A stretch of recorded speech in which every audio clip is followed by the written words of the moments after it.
The emergency line buzzed to life in the early afternoon.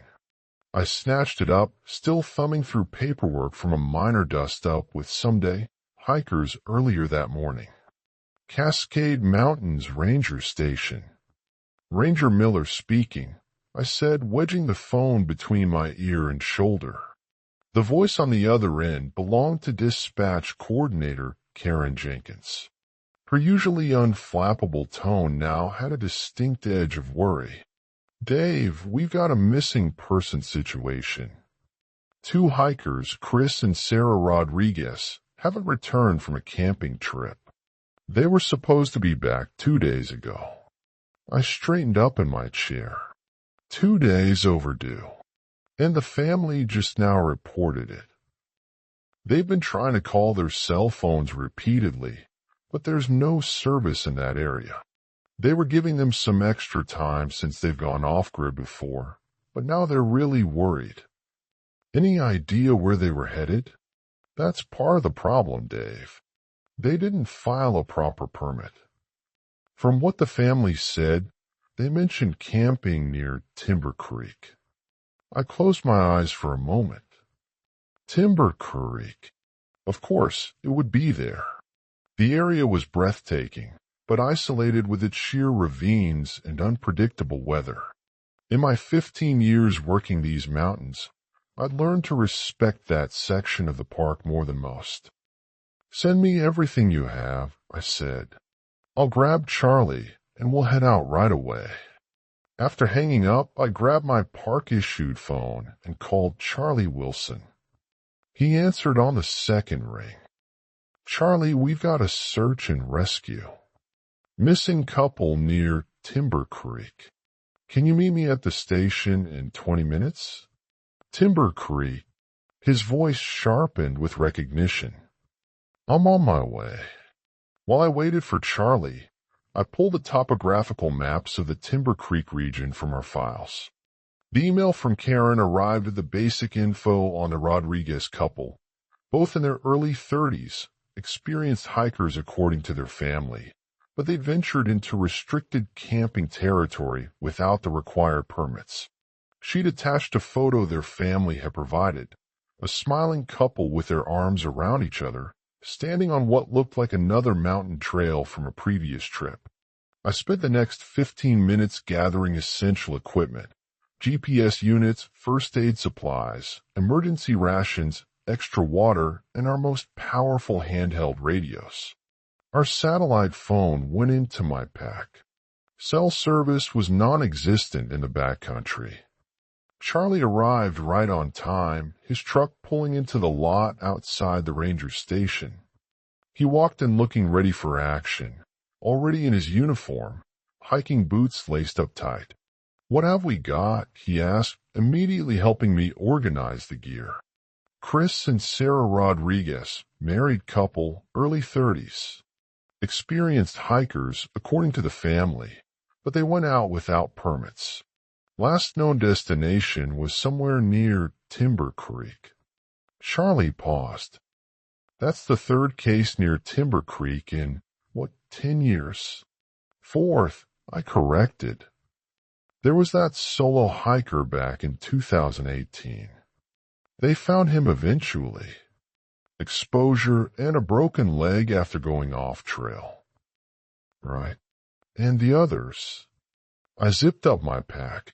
1 found dead from a fall. 1 rescued with severe hypothermia. 1 never found. Charlie nodded, his expression grim. And now possibly 2 more. Any reason to think they're still okay? The weather's been good. Unusually clear for this time of year.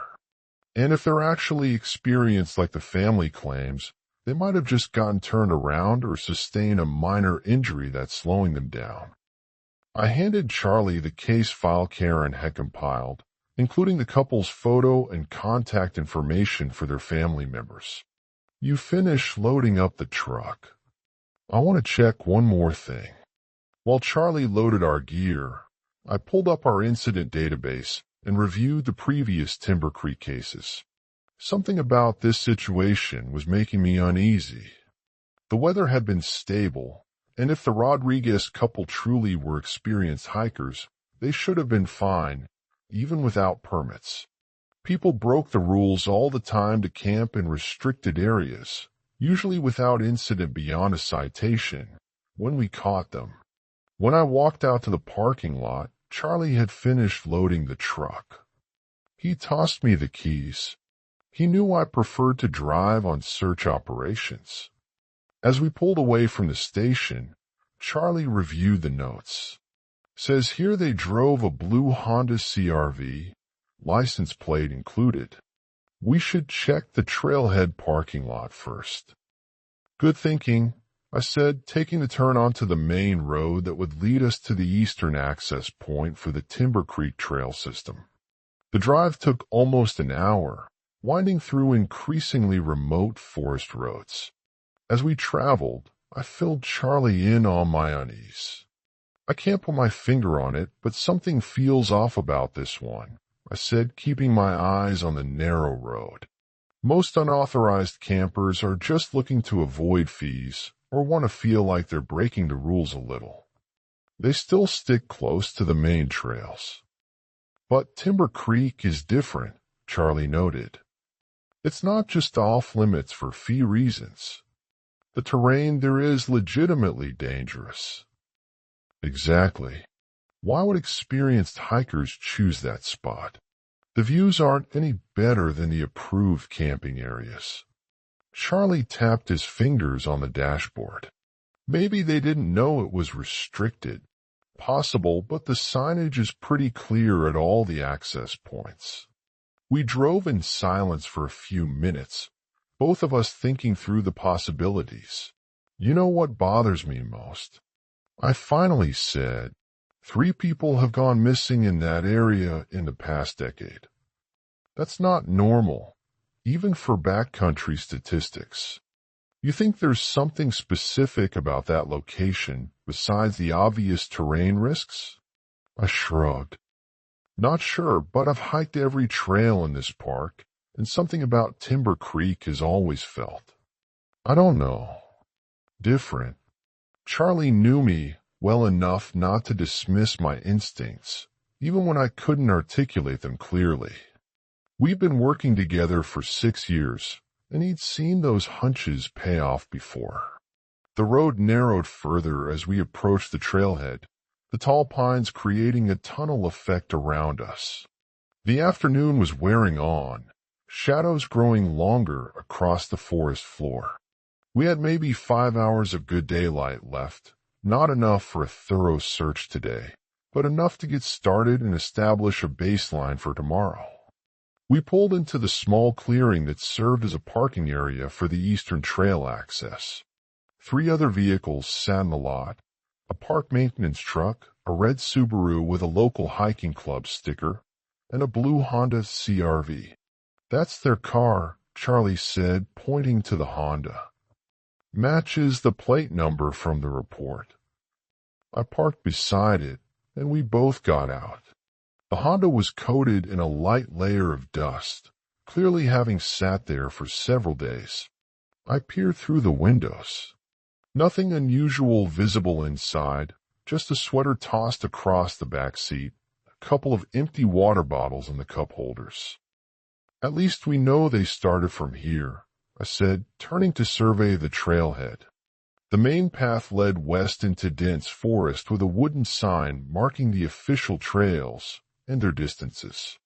Beyond the sign, barely visible now in the lengthening shadows, was a smaller trail that broke north, the unauthorized route that would eventually lead to Timber Creek. Charlie had already shouldered his pack and was checking his GPS unit. If we start now, we can make it about 3 miles in before we need to turn back. I nodded, securing my own pack. Let's see if they sign the trail register, at least. The small wooden box that held the trail log was mounted near the main sign. Hikers were supposed to note their name, date, and intended route, another rule often ignored. I flipped through the most recent pages and, to my surprise, found an entry from 4 days ago. Chris and Sarah Rodriguez, Day hike to Little Eagle Lake, possibly camping one night if we find a good spot. They lied about their destination, I said, showing Charlie the entry. Little Eagle Lake is in the opposite direction from Timber Creek. Charlie frowned. So they deliberately misled anyone who might come looking for them, which means they knew exactly what they were doing by heading to a restricted area. I closed the register and secured it back in its box. Let's get moving. We'll take the North Fork and see if we can find any sign of them before dark. We started down the main trail, our boots crunching on the gravel path. After about 10 minutes of hiking, we reached the junction where the smaller trail split northward. A red and white sign clearly stated, "No camping, dangerous terrain, permit required for day hiking." I paused at the sign, studying the narrow path that disappeared into the denser forest beyond. This was the way to Timber Creek, and somewhere along that path, Chris and Sarah Rodriguez had vanished. "Ready?" Charlie asked, adjusting his pack straps. I nodded, and we stepped off the main trail, heading into the shadows of the forest. As afternoon began its slow transition toward evening, Charlie and I stepped onto the narrow path, leaving the main trail behind. The forest immediately felt different here, denser. The canopy overhead closing in to filter the afternoon sun into sparse, dappled patterns on the forest floor. The air felt cooler in the shadows, carrying the scent of pine and damp earth. "We should stick to standard search protocols," I said, adjusting the radio clip to my shoulder. "Call out every few minutes. Look for any signs of recent passage." Charlie nodded, already scanning the ground for footprints or other disturbances. Assuming they actually came this way and didn't head to Little Eagle Lake like they wrote in the register, my gut says they came here. Why lie about Little Eagle unless you're planning to go somewhere you shouldn't? We moved forward at a steady pace, our boots crunching softly on the mixture of pine needles and scattered gravel. The path was overgrown in places, clearly less traveled than the main trails. I checked my GPS unit periodically, confirming we were heading in the direction of Timber Creek. "Chris, Sarah?" Charlie called out, his voice carrying through the trees before being swallowed by the dense vegetation. We paused, listening for any response, but heard only the soft rustling of pine boughs in the light breeze. I took up the call next. "Chris and Sarah Rodriguez, park rangers, can you hear us?" Again, nothing but forest sounds answered back. We continued this pattern as we hiked deeper into the restricted area, calling out, listening, moving forward. The shadows lengthened as the afternoon wore on, and I found myself increasingly aware of how isolated this section of the park felt. Most areas, even remote ones, had a certain welcoming quality to them. This place felt different, almost reluctant to be traversed. 2 hours in, Charlie said, checking his watch. "If we don't find anything in the next hour, we should think about heading back before we lose too much daylight." I was about to agree when something caught my eye, a depression in the soft earth just off the path. I moved closer, crouching down to examine it. "We got footprints," I said, waving Charlie over. 2 sets heading east off the trail. Recent, too. The edges are still sharp. Charlie joined me, pulling out his small digital camera to document the prints before we followed them. "Size looks right," he said, comparing the prints to the information we had on the Rodriguez couple. "Man's boot, probably size 10 or 11. Woman's hiking boot, smaller print." The tracks led away from the established path, moving through an area where the underbrush grew thicker. As we followed, the signs of passage became more evident: broken twigs, bent ferns, places where someone had pushed aside branches to make way. They were definitely in a hurry, I noted, pointing to a snapped branch. That takes force. They weren't being careful about leaving a trace. Heading toward the creek, looks like, Charlie said, consulting his GPS. Timber Creek should be about half a mile in this direction. We followed the trail of disturbance, calling out periodically, but still receiving no response. After about 30 minutes of careful tracking, the forest began to thin slightly. Up ahead, I could make out a small clearing near what sounded like running water. We were approaching Timber Creek itself. "Look there," Charlie said quietly, pointing toward a cluster of large boulders at the edge of the clearing. Just visible behind the rocks was a corner of blue fabric, a tent partially hidden from view. We approached cautiously, continuing to call out as we drew closer.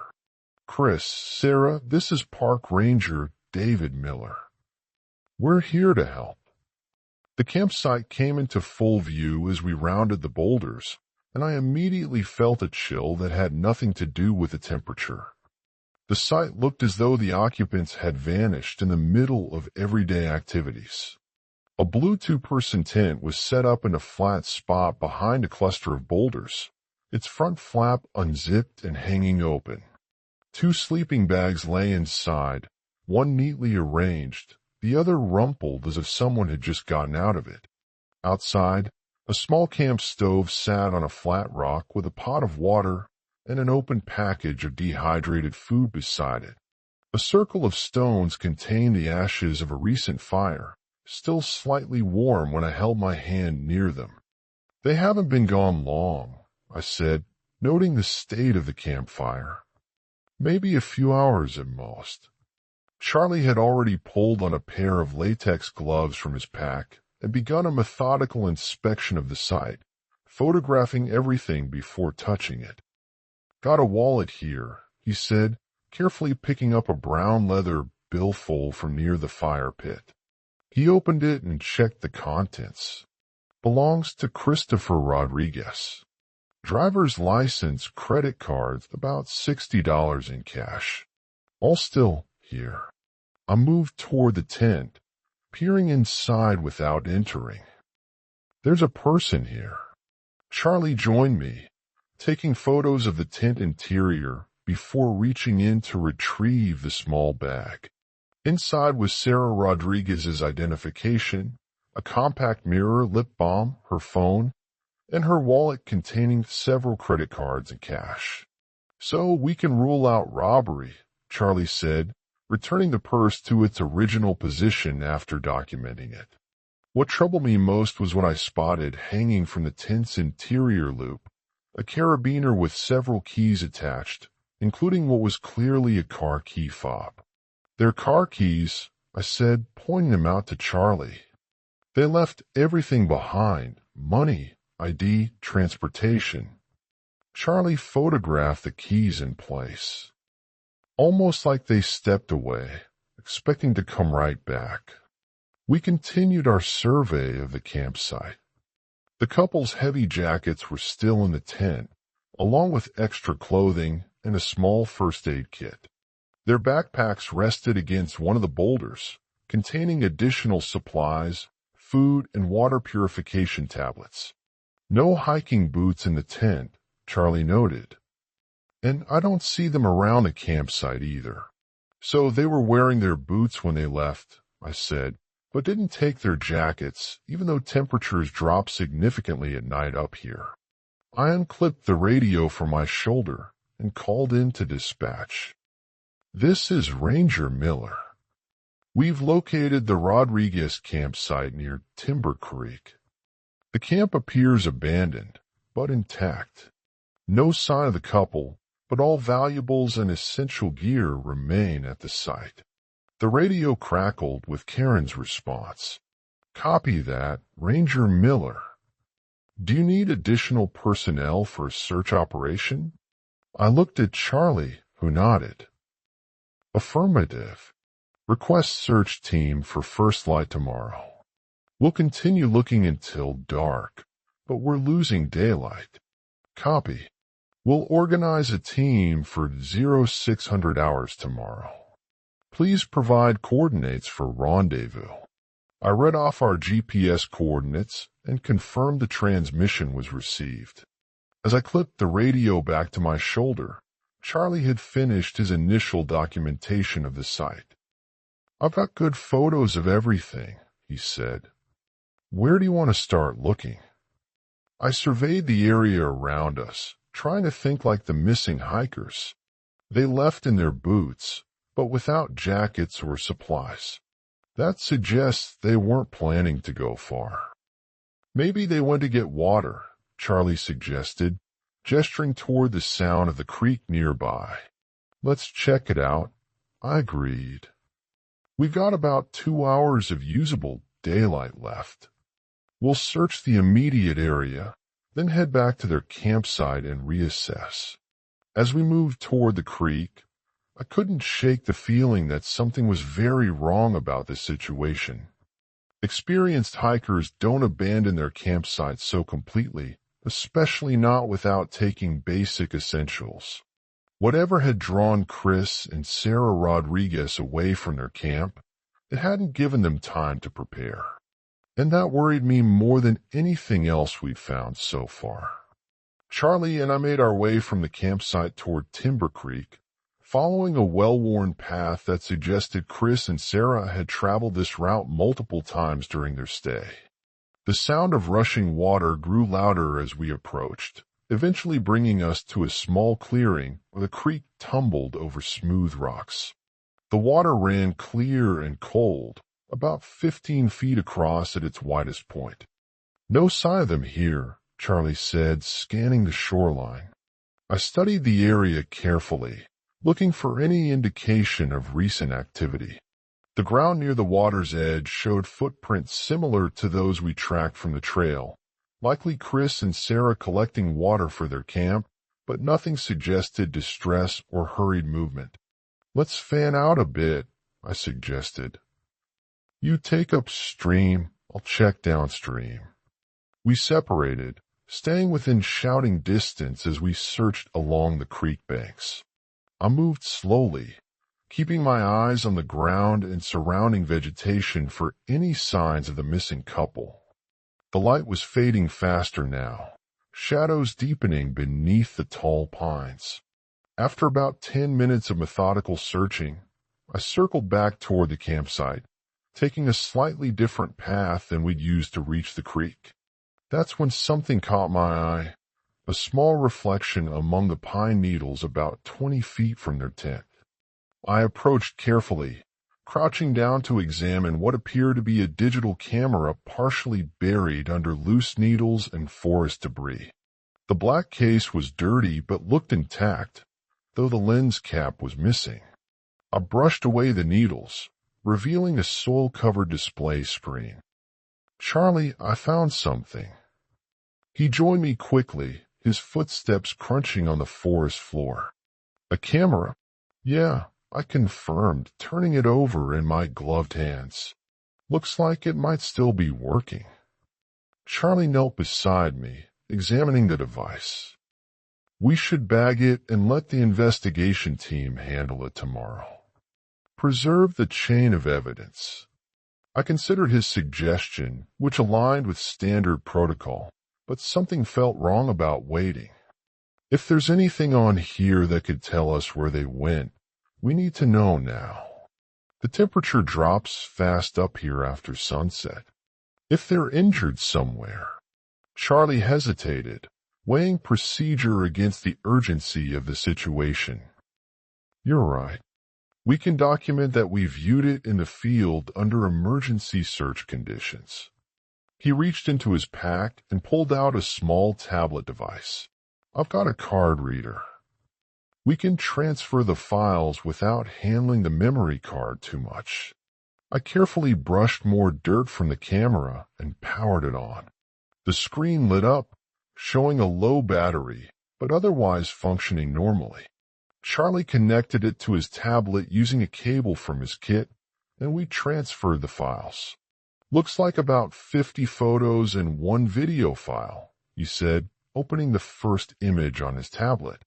The photos told the story of a typical camping trip.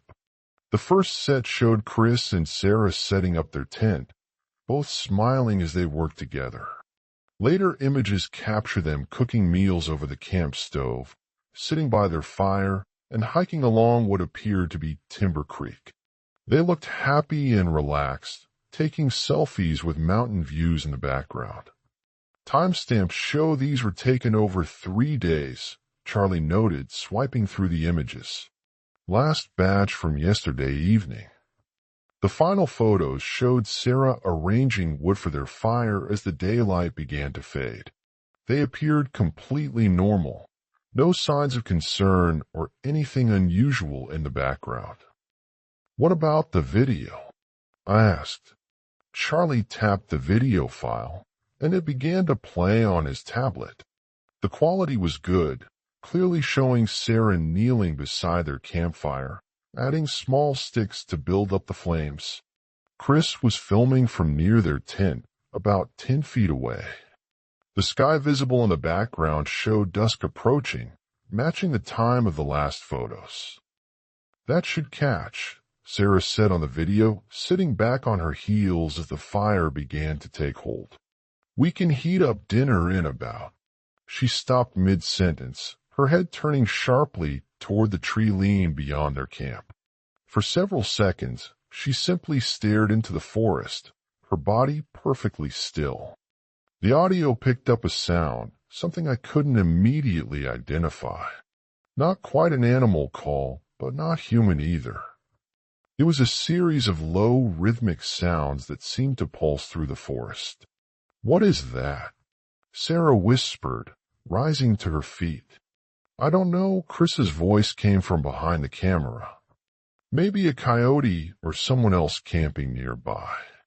The sound came again, slightly louder, still unidentifiable, but clearly what had caught Sarah's attention. Sarah, Chris whispered as she took a step toward the trees.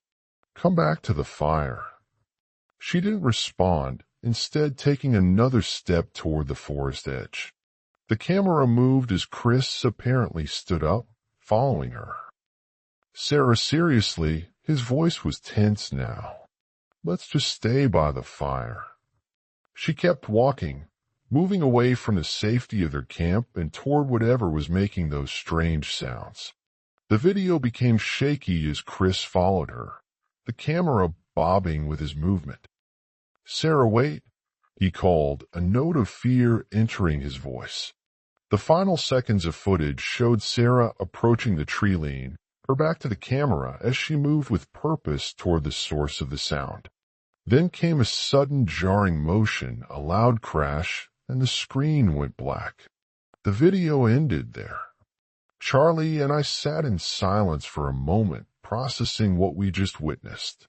Could be an animal attack, Charlie finally said. Bear, maybe, though they usually make more noise approaching a camp. I rewound the video to listen to the strange sound again. That doesn't sound like any bear or mountain lion I've ever heard, and I don't think it's human either. Whatever it was, Sarah was drawn to it, Charlie observed. She wasn't running away. She was approaching it deliberately. I stood up, pocketing the camera. The sky had darkened considerably while we'd been reviewing the footage, and the temperature was already dropping. I pulled out my flashlight, switching it on. We need to head in the direction she was walking, I said. That's our best lead right now. Charlie nodded, stowing his tablet and retrieving his own flashlight. Based on the video, she was heading northeast from the camp. He pointed his light beam toward a section of trees about 50 yards away. That way. As darkness settled over the forest, we began searching in the direction Sarah had walked in the video, our flashlights. Cutting through the ever-deepening shadows, the beam of my flashlight sliced a narrow path through the darkness. Charlie and I pressed forward, following the direction Sarah had taken in the video. The forest had undergone a sinister transformation with nightfall, shifting from merely isolated to something actively malevolent.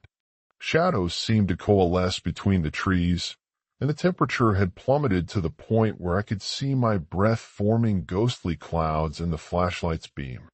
"We should follow this bearing for about 100 yards, Charlie said, his voice instinctively hushed. "That matches the trajectory she was taking in the footage." I nodded, keeping my light focused on the ground. Within minutes, we discovered the first undeniable signs of someone having passed through. A snapped branch hung at an unnatural angle, vegetation was crushed underfoot, and disturbed pine needles indicated that someone had moved through here recently. "Look at this," I called out to Charlie, crouching down to examine what appeared to be scuff marks in the soft earth. Someone was moving quickly through here. Charlie joined me, directing his light alongside mine. "The soil's been kicked up," he observed. "Not just walking, maybe running." We continued forward, finding more and more evidence with each passing minute. The trail became easier to follow as we discovered broken twigs, displaced rocks, and clear footprints in patches of softer ground. Whatever had happened here, it had carved a chaotic path through the underbrush. About 50 yards from the campsite, Charlie's light snagged on something wedged between two rocks just off the makeshift trail. "Dave," he said, his voice tight. "Over here." I moved to his side, and my stomach clenched. A woman's hiking boot was jammed between the rocks, its laces torn and frayed. Mud caked the sole, and one side bore deep scratches that had torn through the leather. "That's Sarah's," I said, recognizing it from the video footage we'd watched. She was wearing these exact boots. Charlie photographed the boot in place before I carefully retrieved it, turning it over in my hands. The damage wasn't consistent with normal wear, or even with someone desperately running through rough terrain. The laces hadn't simply come untied. They'd been violently torn. "This isn't right," I said, placing the boot in an evidence bag. "People don't just lose their footwear like this unless something's physically pulling them out of it." Charlie nodded grimly, already scanning the area beyond with his flashlight. "The trail continues over there."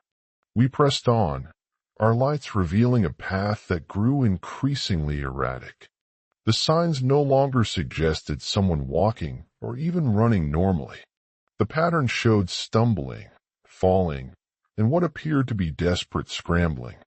In one muddy patch, clear handprints indicated someone had crawled several feet before getting up again.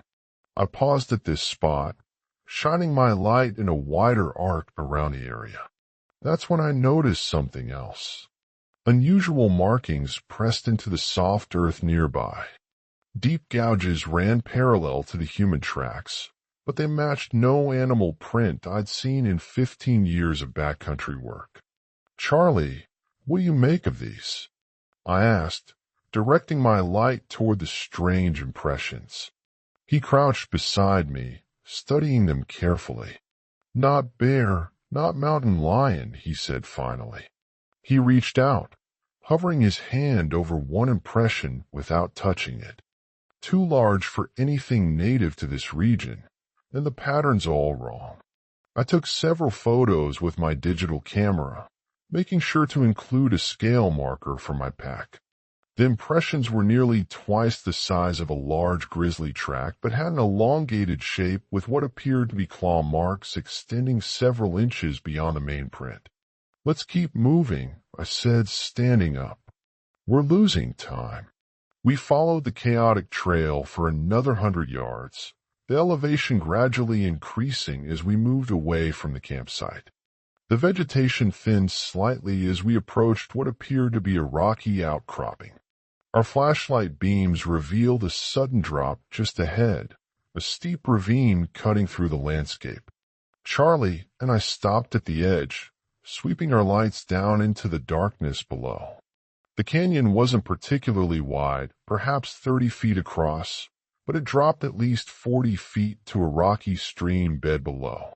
"There," Charlie said, his light catching something about halfway down the ravine wall. Disturbed vegetation clung to the steep slope, and several larger rocks showed dark stains that reflected our flashlight beams. I directed my light to the spot. That looks like blood. We needed a closer look. Without discussing it, we both began unpacking our climbing gear. Standard search protocol would have us mark the location and wait for a full team, but both of us recognized that if the Rodriguez couple was injured, they might not survive the night in these temperatures. "I'll go first," I said, securing my harness and checking the anchor points along the sturdy trees near the edge. "Keep your radio channel open." Charlie nodded, helping me set up the rappel line while maintaining his own safety tether. "Watch for loose rocks," he cautioned. "That whole face looks unstable." I backed toward the edge, testing the line with my weight before committing to the descent. The beam of my headlamp illuminated the path ahead as I began rappelling down the ravine wall, loose soil and small stones cascading down with each step. The descent took only minutes. As I neared the spot where we'd seen the stains, I called up to Charlie. "I'm at the site. There's definitely blood here. Not a large amount, but it's fresh." I continued down to the canyon floor, landing on the rocky stream bed beside a shallow flow of water. Charlie followed, and soon we were both examining the base of the ravine with our lights.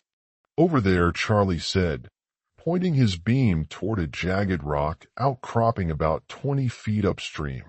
Something colorful was caught in the rocks, fabric fluttering slightly in the gentle night breeze. We made our way carefully over the uneven ground, and my heart sank as we got closer. It was a jacket, a woman's lightweight hiking jacket in teal blue, the same one Sarah had been wearing in the video. I approached it carefully, photographing its position before touching anything. The jacket was snagged on a sharp protrusion of rock, hanging about 3 feet above the stream bed. The fabric was torn in multiple places, with long parallel rips running down the back and across one sleeve. Dark stains marked the material. Some were clearly mud, but others had the unmistakable rusty color of dried blood. "This isn't from a fall," Charlie said quietly, examining the tears more closely with his light. "These are claw marks." He was right. The parallel tears were evenly spaced and cut cleanly through the durable material in a way that rocks or branches couldn't manage. Something with substantial claws had shredded the jacket, and possibly its wearer. I bagged the jacket carefully, marking it as evidence. As Charlie continued examining the immediate area, I swept my light across the canyon walls, looking for any sign of where Sarah might have gone from here. That's when I noticed the trees. 3 large pines growing near the water's edge bore massive gouges in their trunks, cutting deep into the wood at about 7 feet above the ground. The marks weren't random. They appeared deliberate, almost like territorial markings. I approached the nearest tree, running my gloved fingers over the exposed inner, where something had carved away the bark and at least an inch of the trunk beneath. "Charlie," I called, "take a look at this." He joined me, his expression growing more concerned as he examined the tree markings. Bear marks usually stop at the bark, and they're normally much lower to the ground, he observed. Mountain lions occasionally claw trees, but nothing like this. "Whatever made these was big," I said. "Much bigger than anything that should be in these woods." I stepped back, sweeping my light across all 3 marked trees. The gouges formed a rough triangle around this section of the stream bed, like something was marking its territory or its hunting ground. A sudden sound from above made us both freeze. Something was moving on the ridge where we descended, heavy footsteps displacing rocks that clattered down into the canyon. Charlie and I instinctively killed our lights, standing motionless in the darkness. "We need to get back up there," I whispered, already moving toward our climbing ropes. We ascended quickly, years of training taking over as we pulled ourselves up the ravine wall with efficient, urgent movements. The sounds above had stopped, but that didn't ease the tension building in my chest. Something felt wrong about this entire situation, wrong in ways that went beyond a simple hiking accident or animal encounter. As we neared the top of the ravine, I heard Charlie's breathing quicken. "Dave," he whispered, just loud enough for me to hear. "Something's up there." I paused my climb, listening intently. The forest had gone completely silent. No night birds, no insects, nothing but the soft hiss of wind through pine needles. It was the kind of silence that meant predators were nearby. Large predators. We resumed climbing, moving as quietly as possible while maintaining our pace. When we reached the edge, I cautiously raised my head above the rim, scanning the darkened forest beyond. Nothing moved in the shadows, but the feeling of being watched intensified. Charlie pulled himself up beside me, and we quickly gathered our ropes, securing our gear without speaking. Only when we were ready to move did I risk turning my flashlight back on, keeping the beam pointed downward to minimize our visibility. "We should continue searching," I said quietly, "but stay close and keep your sidearm ready." Charlie nodded, his hand moving to the holster at his hip. Standard procedure discouraged using firearms except in life-threatening situations, but something about those claw marks suggested we might be dealing with exactly that kind of threat. We gathered our ropes in tense silence, the feeling of being watched pressing down on us like a physical weight. Charlie and I worked quickly, our movements efficient but careful, minimizing noise as we secured our gear. The forest around us remained unnaturally quiet, that deep predator-induced silence that makes your skin crawl. I kept my light pointed at the ground, not wanting to announce our position more than necessary. "We should head back toward the main trail," I whispered to Charlie. "Whatever made those marks might still be nearby." Charlie nodded, his hand resting on his holster. We started moving away from the ravine edge, picking our way carefully through the underbrush to avoid snapping branches or dislodging rocks. Every few steps, I would pause and listen, trying to detect any sounds of movement in the darkness around us. We'd gone about 20 yards when Charlie suddenly grabbed my arm. He tilted his head, signaling for me to listen. At first, I heard nothing beyond the soft whisper of wind through the pines. Then it came, a distant human voice cutting through the night. "Help! Somebody help me." The call was weak but clear, coming from somewhere deeper in the forest to our north. Charlie and I exchanged glances. "That's got to be one of them," I said, already changing direction toward the sound. "Radio dispatch," Charlie suggested, moving alongside me. "Let them know we might have found a survivor." I pulled out my radio while we continued walking. "Dispatch, this is Ranger Miller. We're tracking what sounds like a survivor calling for help approximately 1 mile northeast of the Rodriguez campsite. We're moving to investigate." "Copy that, Ranger Miller," Karen's voice crackled back. "Do you need additional support?" "Not yet," I replied, ducking under a low-hanging branch. "We'll update once we make contact." "Be advised, we've found evidence of predator activity in the area." "Large predator." "Understood." The voice called out again, sounding desperate. "Standing by for your update. Please, is anyone there? Help." "This way," Charlie said, adjusting our course slightly. "Sounds like it's coming from beyond that pine grove." We picked up our pace, pushing through denser vegetation as we moved away from the ravine area. Our flashlight beams cut through the darkness, revealing tangles of underbrush and tightly packed tree trunks. The forest floor was uneven, forcing us to watch our footing while also staying alert for any signs of danger. "Hello," I called out. "Park rangers, keep calling so we can find you." "Here, I'm up here," the voice responded immediately, clearer now. "Please hurry." We followed the sound through a particularly thick stand of pines, emerging into a small clearing dominated by a massive Douglas fir. My light beam swung upward, tracking along the trunk until it caught a flash of movement about 15 feet above the ground. A man was clinging to the branches, his arms wrapped tightly around the trunk. Even from below, I could see dark stains on his clothes and skin that looked like blood. "Chris Rodriguez," I called up.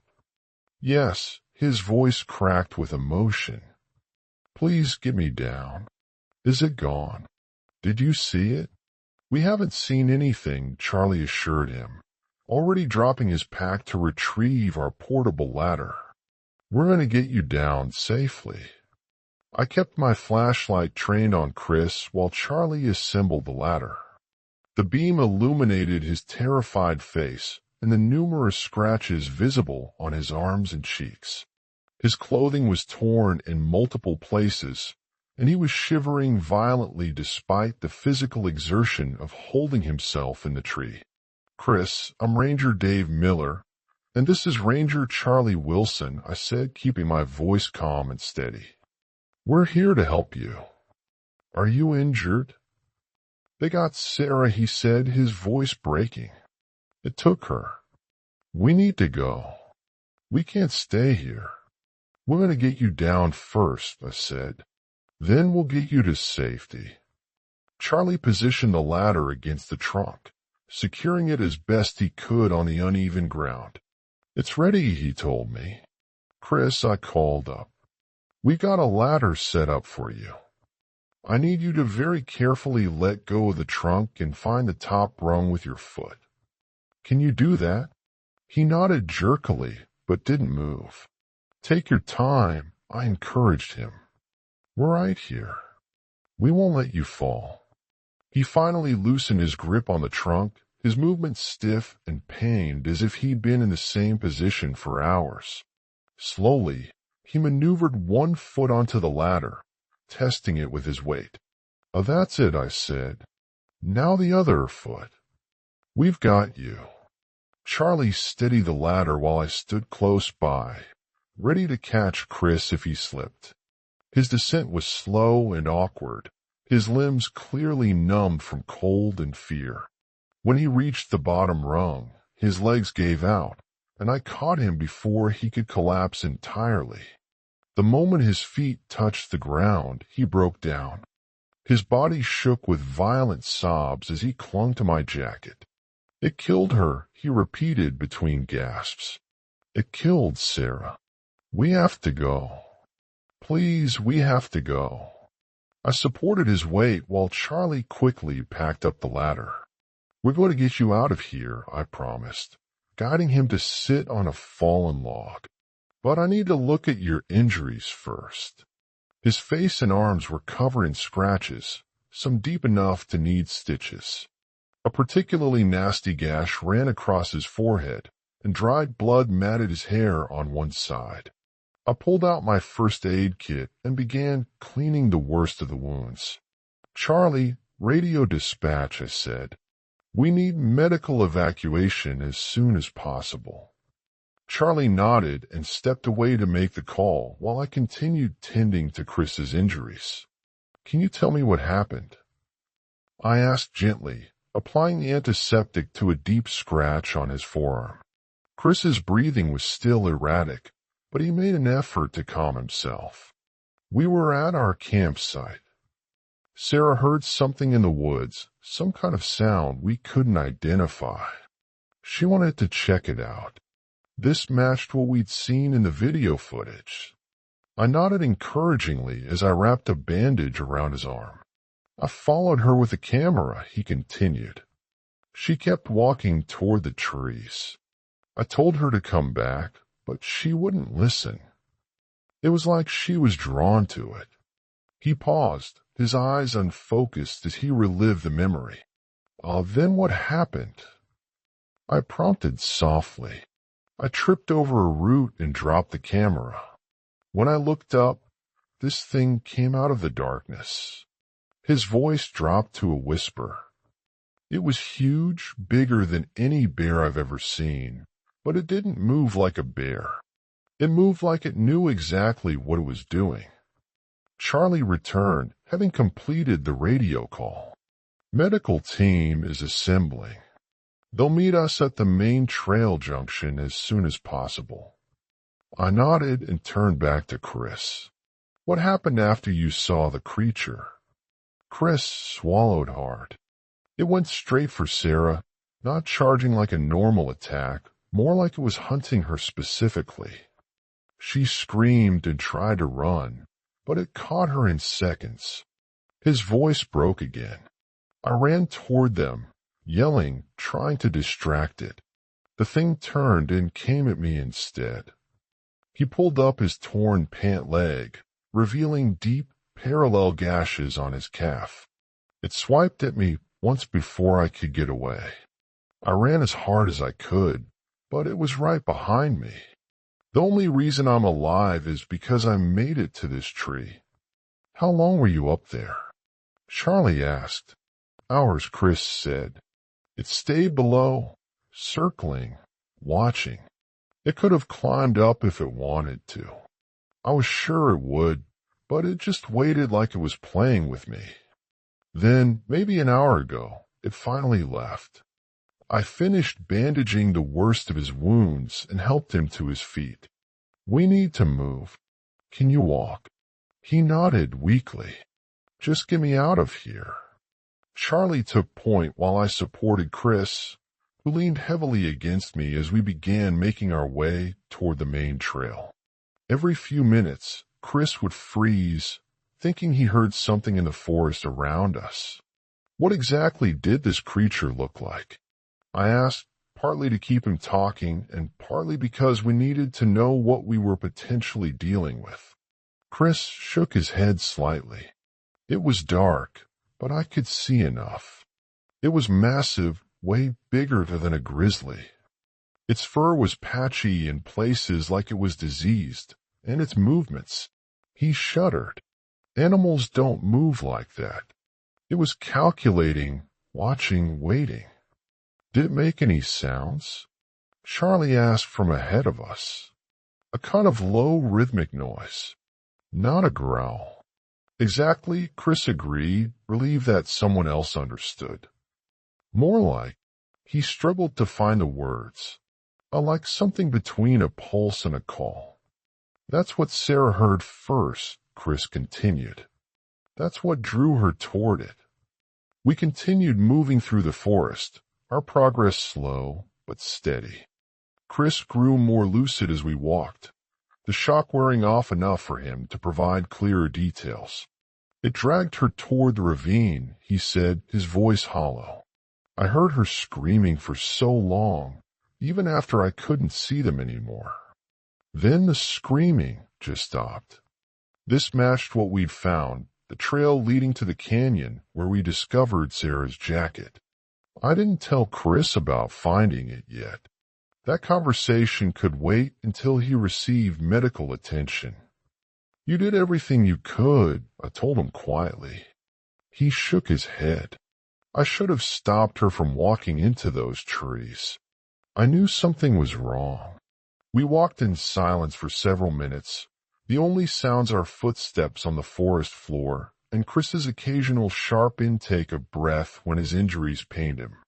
I've been hiking these mountains for years, he finally said. I've seen bears, mountain lions, wolves.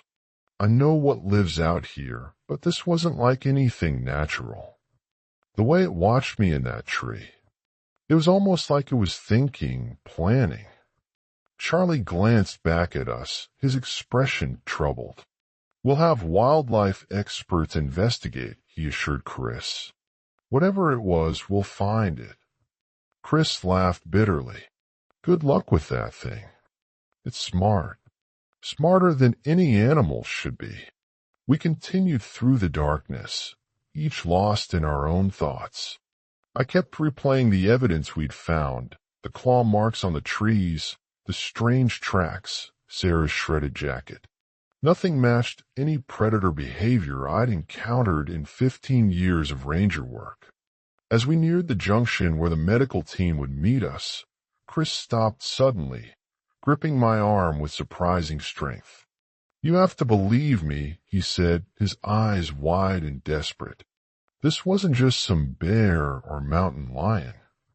There's something wrong with it, something unnatural. You can't let anyone else go near that area." "I believe you," I told him. And I meant it. The evidence we'd found corroborated his account too well to dismiss it. "We'll make sure no one else gets hurt." Chris seemed to accept this, sagging against me as the last of his adrenaline drained away. We continued walking, the main trail finally visible ahead through the trees. In the distance, I could see flashlights moving our way, the medical team coming to meet us. Charlie radioed ahead to confirm our position and Chris's condition. As the lights drew closer, Chris spoke again, his voice barely above a whisper. "I keep thinking about how it watched me for hours, just staring up at me in that tree." A violent shiver ran through him, like it was learning about me, like it wanted me to be afraid before it killed me. We met the medical team at the trail junction where they immediately went to work on Chris's more serious injuries. 2 EMTs guided him onto a stretcher, despite his weak protest that he could walk. His adrenaline had finally worn off, and the full extent of his injuries became apparent under the harsh portable lights. The gashes on his leg looked worse than I had initially thought, deep parallel cuts that had barely missed major arteries. "We need to get him to the hospital," the lead EMT told me after their initial assessment. "Some of these wounds need proper cleaning and stitches. He's also showing signs of exposure and shock." I nodded, watching as they wrapped thermal blankets around Chris's shivering form. "Charlie and I will accompany you back to the access road." "What about Sarah?" Chris asked weakly as they secured him to the stretcher. "We can't leave her out there." I placed a hand on his shoulder. "We'll organize a recovery team for First Light. Right now, we need to get you proper medical attention." The journey back to the access road took nearly an hour following the main trail with the stretcher.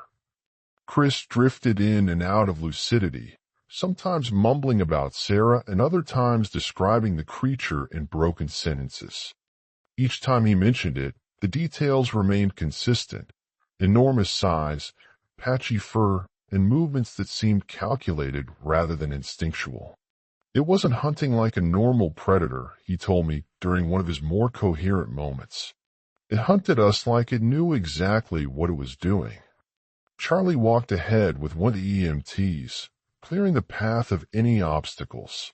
I stayed beside Chris, both to monitor his condition and to hear anything else he might remember. When it first appeared, Chris continued, his voice barely audible over the sound of our footsteps on the trail. It didn't go straight for us. It circled around, cutting off Our path back to camp was filled with a grim silence. Sarah had tried to bolt in the opposite direction, but it was as if the creature had anticipated her every move. "Did you recognize what kind of animal it was?" I asked, my voice barely above a whisper. Chris shook his head slightly, his eyes still wide with shock. "It moved on 4 legs, but sometimes it seemed to rear up. The proportions were all wrong. Too tall, too thin in places, in its face." He trailed off, his eyes unfocused, lost in a horrifying memory. "I've never seen anything like it." When we finally reached the access road, an ambulance was already waiting, its red lights flashing in the fading light. The EMTs carefully loaded Chris inside while Charlie and I spoke with the driver, relaying instructions. Take him to Memorial in Riverbrook, I instructed, my voice firm despite the turmoil inside. We'll follow right behind you. The sheriff's department will need a statement when he's stable enough. As we drove back toward the ranger station, I radioed dispatch, updating them on Chris's condition and officially reporting Sarah as a probable fatality. Karen's voice was tight with concern as she acknowledged the information and confirmed that she would contact the sheriff's department immediately. The drive back was mostly silent, the weight of what had happened pressing down on us. Charlie stared out the window into the darkness, his normally composed features drawn tight with tension. "What do you make of his description?" I finally asked, breaking the heavy silence. Charlie took a moment before answering, his brow furrowed in thought. "Nothing matches.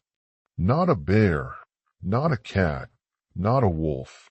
Nothing native to these mountains fits what he described or the evidence we found. The claw marks on those trees were 7 feet up." I reminded him whatever made them was huge, and the spacing was all wrong, Charlie added, shaking his head. Too wide for even the largest grizzly. We arrived back at the ranger station just after 11 p.m. Sheriff Robert Hayes was already waiting, his department SUV parked out front with the lights still flashing, casting an eerie glow across the parking lot. He stood as we pulled in, a tall, imposing figure with the weathered face of someone who'd spent decades in law enforcement in mountain country, his gaze steely and direct. "Miller," he greeted me with a firm handshake. "Wilson."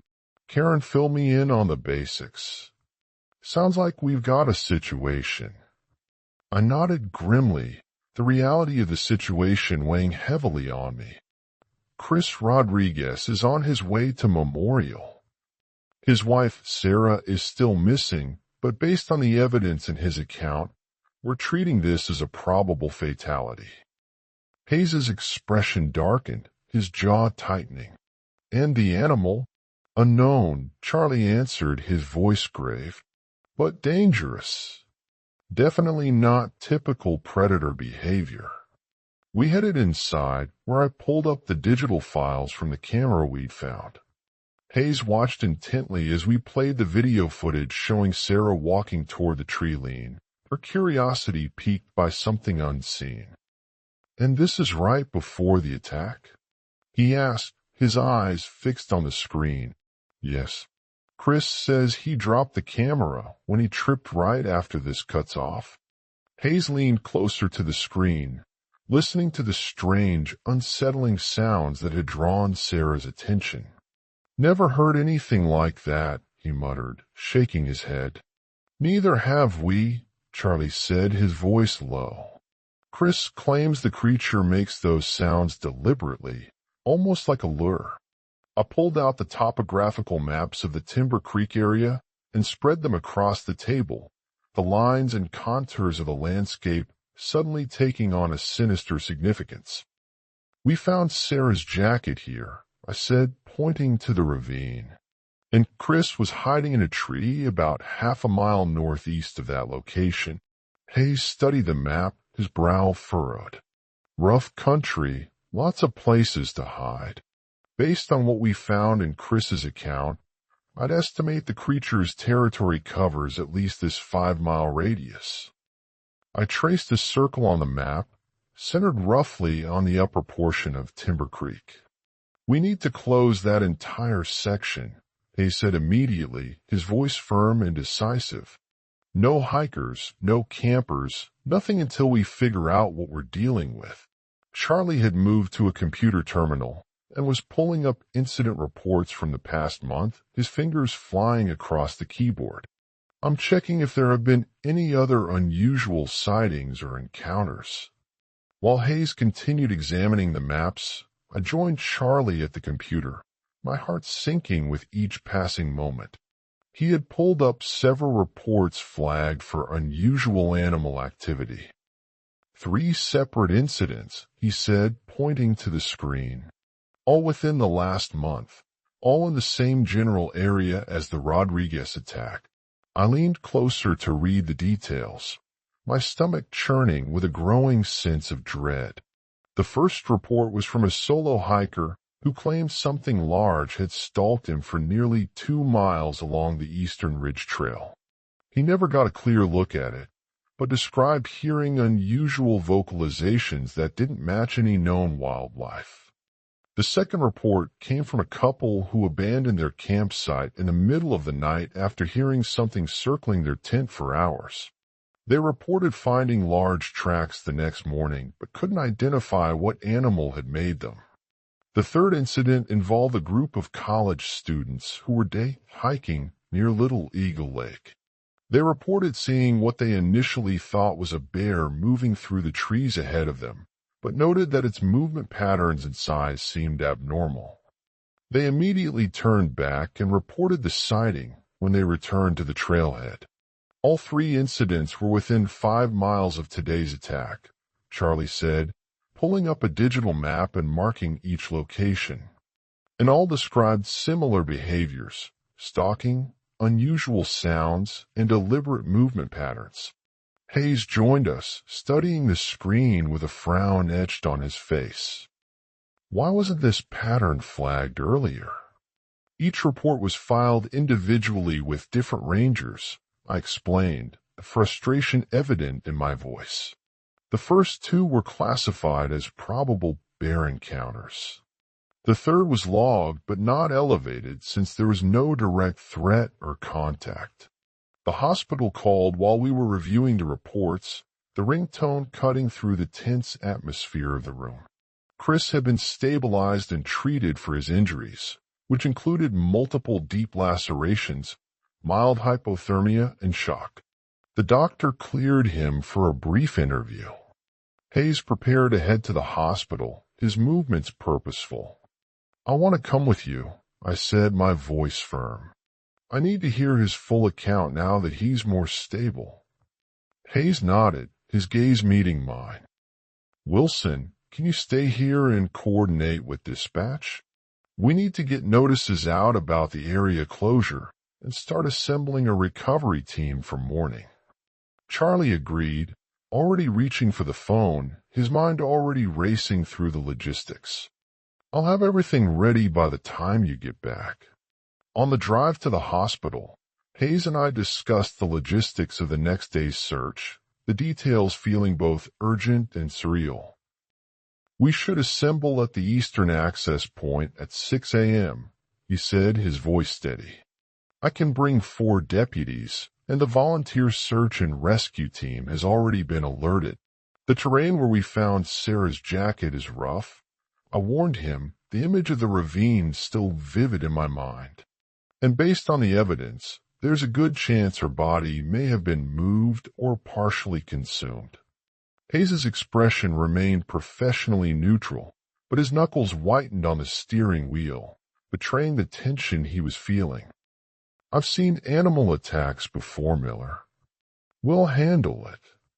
"This is different," I said quietly, my voice barely above a whisper. "The pattern doesn't fit anything I've encountered in 15 years of ranger work. The way it hunted them, the territorial markings, the calculated movements." "You think it's some kind of non-native predator?" Hayes asked, his brow furrowed in thought. "Maybe something escaped from a private collection?" I considered this possibility, the idea both frightening and plausible. "Possibly, but whatever it is, it seems to have established territory and hunting patterns. That suggests it's been in these mountains for some time." At the hospital, we found Chris in a private room, his visible skin covered in bandages, and in 4 drip running into his arm. His eyes were clearer now, the initial shock having subsided into a hollow grief that seemed to age him a decade. Hayes introduced himself and explained that he needed a formal statement about what had happened to Sarah, his voice gentle but firm. Chris nodded, his voice steadier than it had been in the forest, though still laced with pain. "We've been camping for 3 days," he began, his voice trembling slightly. Everything was normal until that last evening. We were sitting by our fire when Sarah heard something in the trees, a sound we couldn't identify. He described following her with a camera, how she seemed drawn to whatever was making the noise. His account matched exactly what we'd seen in the video footage, the horror of that night etched in his memory. After I dropped the camera, I saw it come out of the darkness. He continued, his voice growing fainter. At first, I thought it was a bear, but something was wrong about the way it moved. Too deliberate, too aware. Can you describe its appearance in detail? Hayes asked, taking notes, his pen scratching against the paper. Chris closed his eyes, visibly struggling with a memory. The details of the creature burned into his mind. Large, bigger than any bear I've seen. Dark fur, but patchy in places like it had some kind of skin condition. Its proportions were wrong. Longer limbs than a bear should have, and the way it moved. He shook his head, unable to fully articulate the horror he had witnessed. Sometimes on 4 legs, sometimes almost upright. What about its face? I prompted, remembering how he'd trailed off when mentioning it earlier, the unspoken horror hanging in the air. Chris opened his eyes, his gaze distant, distorted by the memory. The jaw seemed too long, and its eyes. He swallowed hard, his voice cracking. They didn't look like animal eyes. There was something almost human in the way it watched us, like it understood exactly what it was doing. Hayes continued taking notes, his face impassive, but his eyes betraying his concern. And it attacked Sarah first? Yes, it went straight for her. I ran toward them, yelling, trying to distract it. That's when it turned on me. Chris lifted his bandaged arm, wincing in pain. I ran as fast as I could. I could hear Sarah screaming behind me, but I couldn't. I couldn't help her. His voice broke, and he took a moment to compose himself before continuing. It chased me through the forest. I found that tree and climbed as high as I could. The thing circled below, watching me for hours, just waiting, like it knew I couldn't stay up there forever. But eventually it left, Hayes asked. Chris nodded. After dark. I don't know why. Maybe it went back for Sarah. Or maybe it found easier prey. I was too afraid to climb down until I heard you calling. Hayes finished taking the statement and excused himself to make a call, leaving me alone with Chris, the silence in the room heavy with unspoken grief. We are going to find Sarah tomorrow, I told him quietly, my voice filled with resolve. He looked at me with red-rimmed eyes, the light of hope extinguished. You won't find her alive. I know. I'm sorry. Chris turned his gaze to the window where the night pressed black against the glass, his silhouette stark against the darkness. That thing, it's still out there. And it's not just some animal. It's something worse. We're closing that entire section of the park, I assured him, my voice firm. No one else will be at risk while we hunt it down. Be careful, he said, turning back to me, his eyes filled with a primal fear. It's smart, smarter than anything out there should be. When Hayes and I left the hospital, it was past midnight, the streets deserted and silent. The sheriff was quiet as we drove back to the ranger station, processing everything we'd learned, the weight of the situation pressing down on us both. I've dealt with problem bears, mountain lions, even the occasional wolf, he finally said, his voice thoughtful. But this doesn't fit any pattern I recognize. That's what worries me. I admit it, we're dealing with something outside normal predator behavior. Back at the station, Charlie had completed the arrangements for the next day's search, his dedication a constant source of strength. He coordinated with dispatch to issue an emergency closure of the Timber Creek area and organized equipment for the recovery team. I spread the topographical maps out again, studying the terrain more carefully, my mind racing with possibilities. Based on where we'd found Chris and the location of Sarah's jacket, I tried to map the creature's likely movement patterns, searching for any clues. If it follows typical predator behavior at all, it would establish a den somewhere within its territory, I said, tracing potential routes with my finger. Probably elevated, with good visibility and multiple escape routes. Charlie pointed to several promising locations on the map, and knowledge of the area invaluable. These ridges would provide that kind of advantage. And there are old mining caves in this section that could serve as a den. Hayes joined us at the table, his presence a reassuring sign of authority. We'll split into 3 teams tomorrow.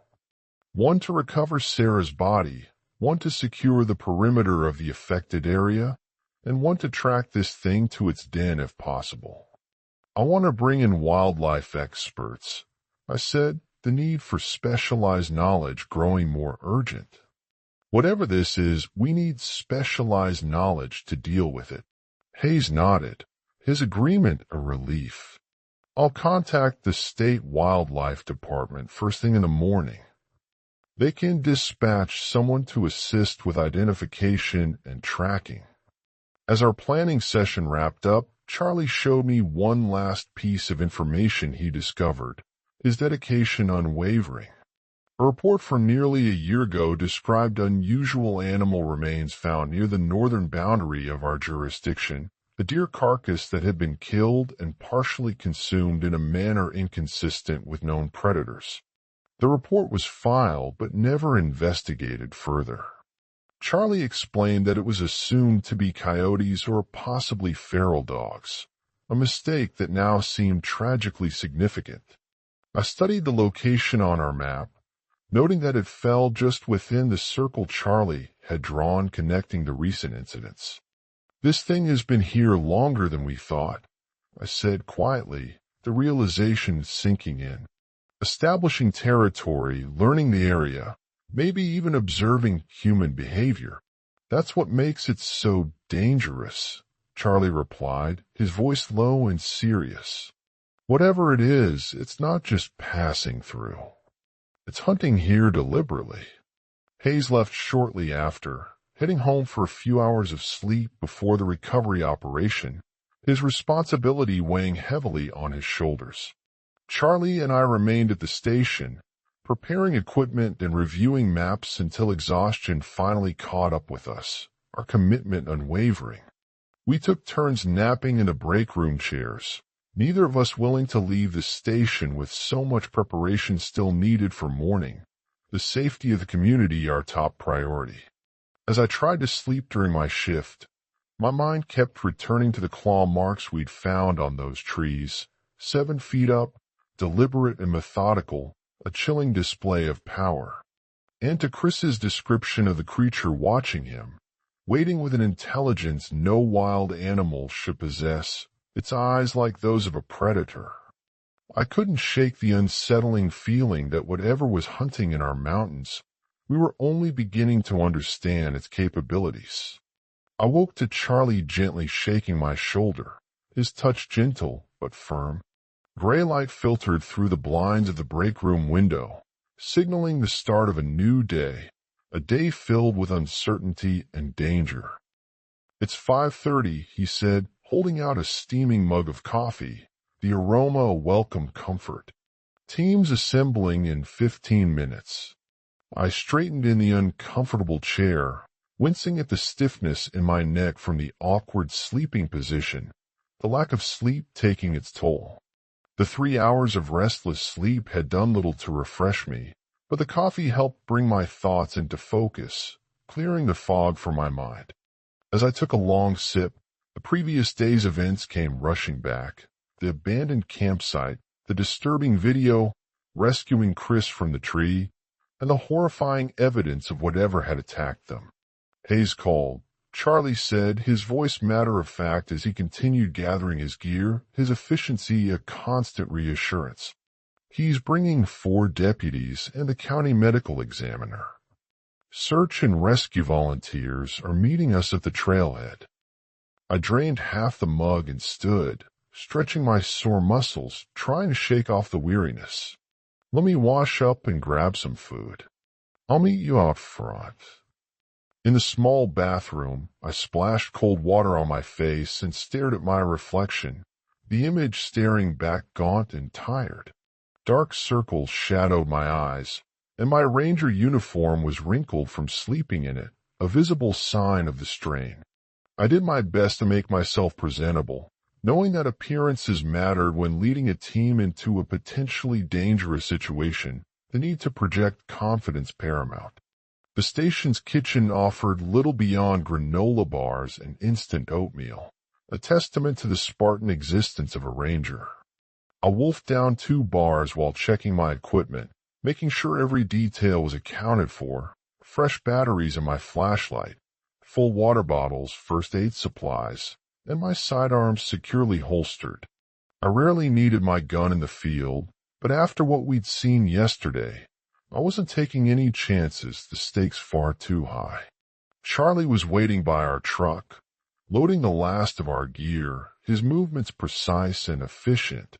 The eastern sky had lightened to a pale blue, though the sun remained hidden behind the mountains, casting long shadows across the landscape. The air felt crisp and clean, belying the grim task ahead of us. The beauty of the wilderness a stark contrast to the horror it concealed. I called Dr. Novak while you were sleeping, Charlie said as we drove toward the trailhead, his constant thoughtfulness a comfort. He's the state's wildlife pathologist.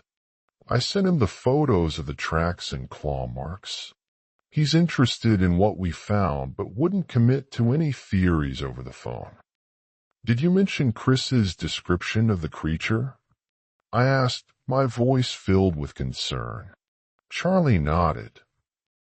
He said behavioral anomalies in predators can sometimes result from disease or neurological conditions, but he wants to see the evidence himself before drawing conclusions. Is he coming out? Not today. He's coordinating with the state wildlife department to send a field team. Probably won't get here until tomorrow at the earliest. We reached the eastern access point just before 6 a.m., the air still filled with the chill of the early morning. Sheriff Hayes was already there with his team, standing beside a line of vehicles, including the county medical examiner's van. The somber sight a stark reminder of the task ahead. Hayes wore tactical gear rather than his usual uniform, a visible sign that this wasn't a standard recovery operation. The seriousness of the situation undeniable. Miller, he greeted me with a nod, his face grim but resolute. Wilson got a full team assembled and ready to move out. I surveyed the gathered personnel, Hayes's 4 deputies, the medical examiner and his assistant, and 6 volunteer search and rescue members, all experienced outdoors people equipped for difficult terrain, their faces etched with determination.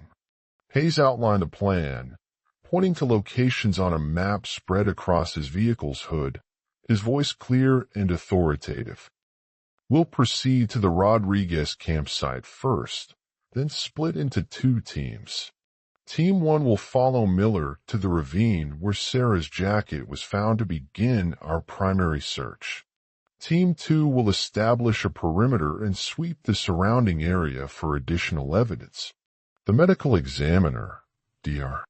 Lewis, the slender man with salt and pepper hair and glasses, asked, "What exactly are we looking for beyond the obvious?" His voice clinical and detached. "Ranger Miller can fill you in on the details," Hayes said, nodding to me, the responsibility falling on my shoulders. I described what we'd found the previous night, the ravine with blood evidence, the damaged jacket, and the unusual claw marks on the trees, the details chilling even to repeat. I kept my voice steady and factual, but I could see the growing concern on the faces around me, the weight of the unknown pressing down on them. Based on the evidence and the survivor's account, We believe we're dealing with an unusually large predator showing atypical behavior patterns, I concluded, my gaze sweeping across the assembled team. It's aggressive, territorial, and potentially still in the area. Everyone should remain alert and stay with your assigned teams at all times. One of the search and rescue volunteers raised his hand, his face etched with concern. Any idea what kind of animal we're dealing with? Bear? Mountain lion? I exchanged a glance with Charlie before answering, the weight of the unknown heavy in the air. We're not certain. The tracks and marks don't match typical patterns for native wildlife. That's why we've requested state wildlife experts, Hayes added, his voice firm.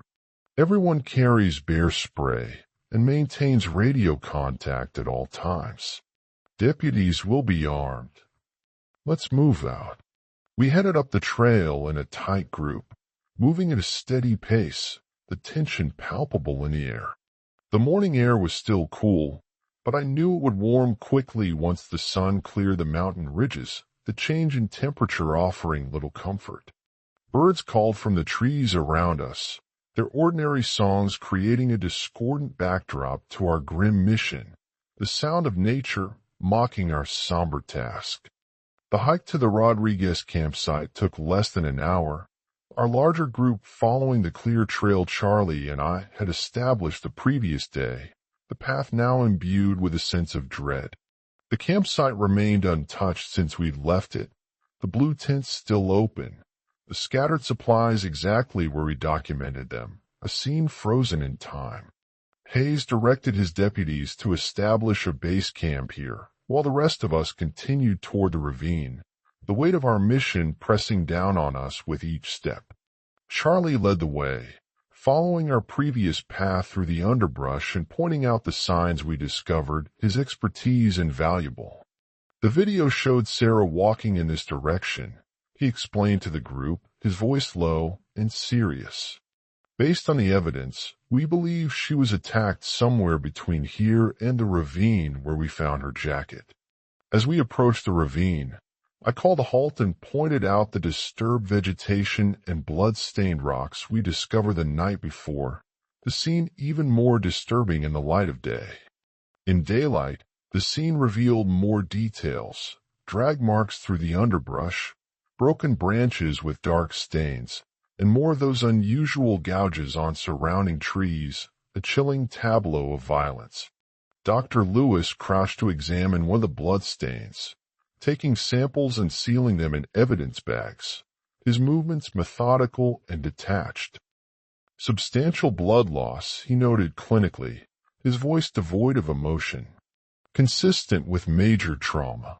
Hayes organized our search pattern, splitting us into pairs to cover the ravine floor systematically, ensuring comprehensive coverage.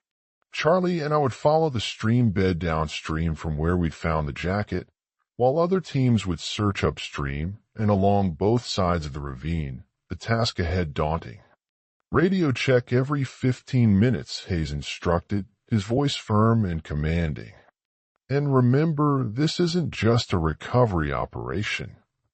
We're also gathering evidence about whatever did this.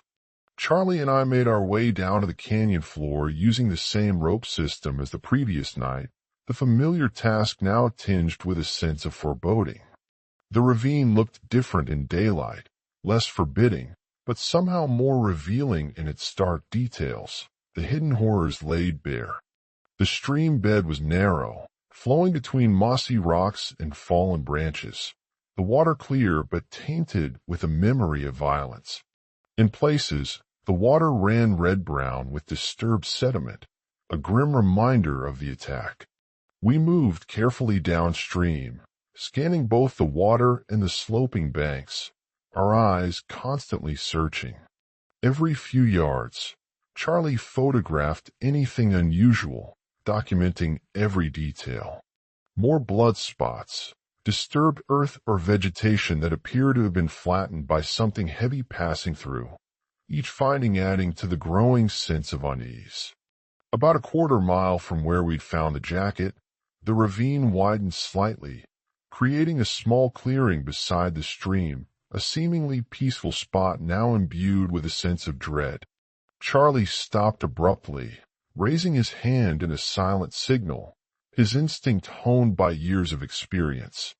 I followed his gaze to a dark shape partially hidden beneath a fallen log near the water's edge, my heart sinking with a sense of inevitability. "Sheriff," I called into my radio, keeping my voice steady despite the turmoil inside. "We found something approximately 400 yards downstream from the jacket location." "Copy that," Hayes responded, his voice firm and reassuring. "Stay put. We're coming to you." Charlie and I approached slowly, already knowing what we would find, the anticipation heavy in the air. The body lay face down, partially submerged in the shallow water, the scene a grim confirmation of our worst fears. Sarah Rodriguez's dark hair spread across the water's surface, moving gently with the current, the peaceful movement a stark contrast to the violence she had endured. She wore the same hiking clothes visible in the photos and video, now torn and stained dark with dried blood, the familiar garments a heartbreaking reminder of her lost life. I heard voices and footsteps as Hayes and Dr. Lewis made their way down to our position, their arrival a somber moment. I stepped back to give them room, my throat tight with a mixture of sadness and anger, the emotions threatening to overwhelm me. This was far from my first recovery operation, but something about this scene felt profoundly wrong beyond the obvious tragedy, a sense of violation that cut deep. Dr. Lewis approached the body professionally, setting down his equipment and pulling on latex gloves, his movements clinical and detached. "I'll need to document everything before we move her," he told Hayes, who nodded grimly, the weight of the situation etched on his face. While they worked, Charlie nudged my arm and pointed to the surrounding area, his attention focused on something I had missed in the initial shock. "Look at the trees."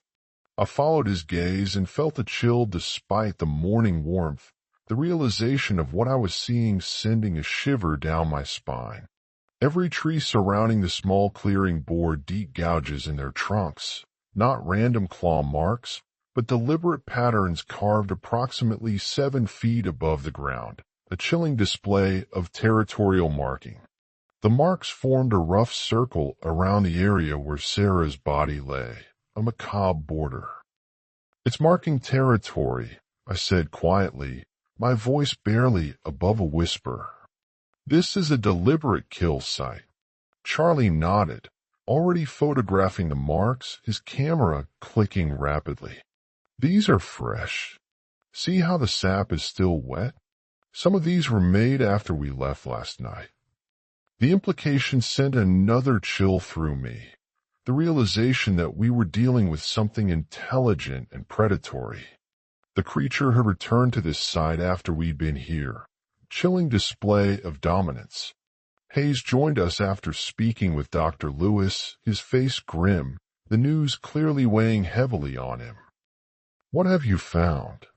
he asked, noting our concerned expressions. I pointed out the territorial markings, explaining their significance, the details adding to the growing sense of dread.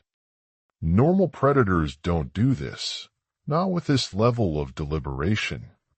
They might mark trees, but not in organized patterns around a kill site. Hayes studied the marks, his face grim, almost like it's claiming the area or warning others away, a chilling thought. "Exactly," I agreed, my voice low. "And based on the freshness of some of these marks, it came back here after we left last night."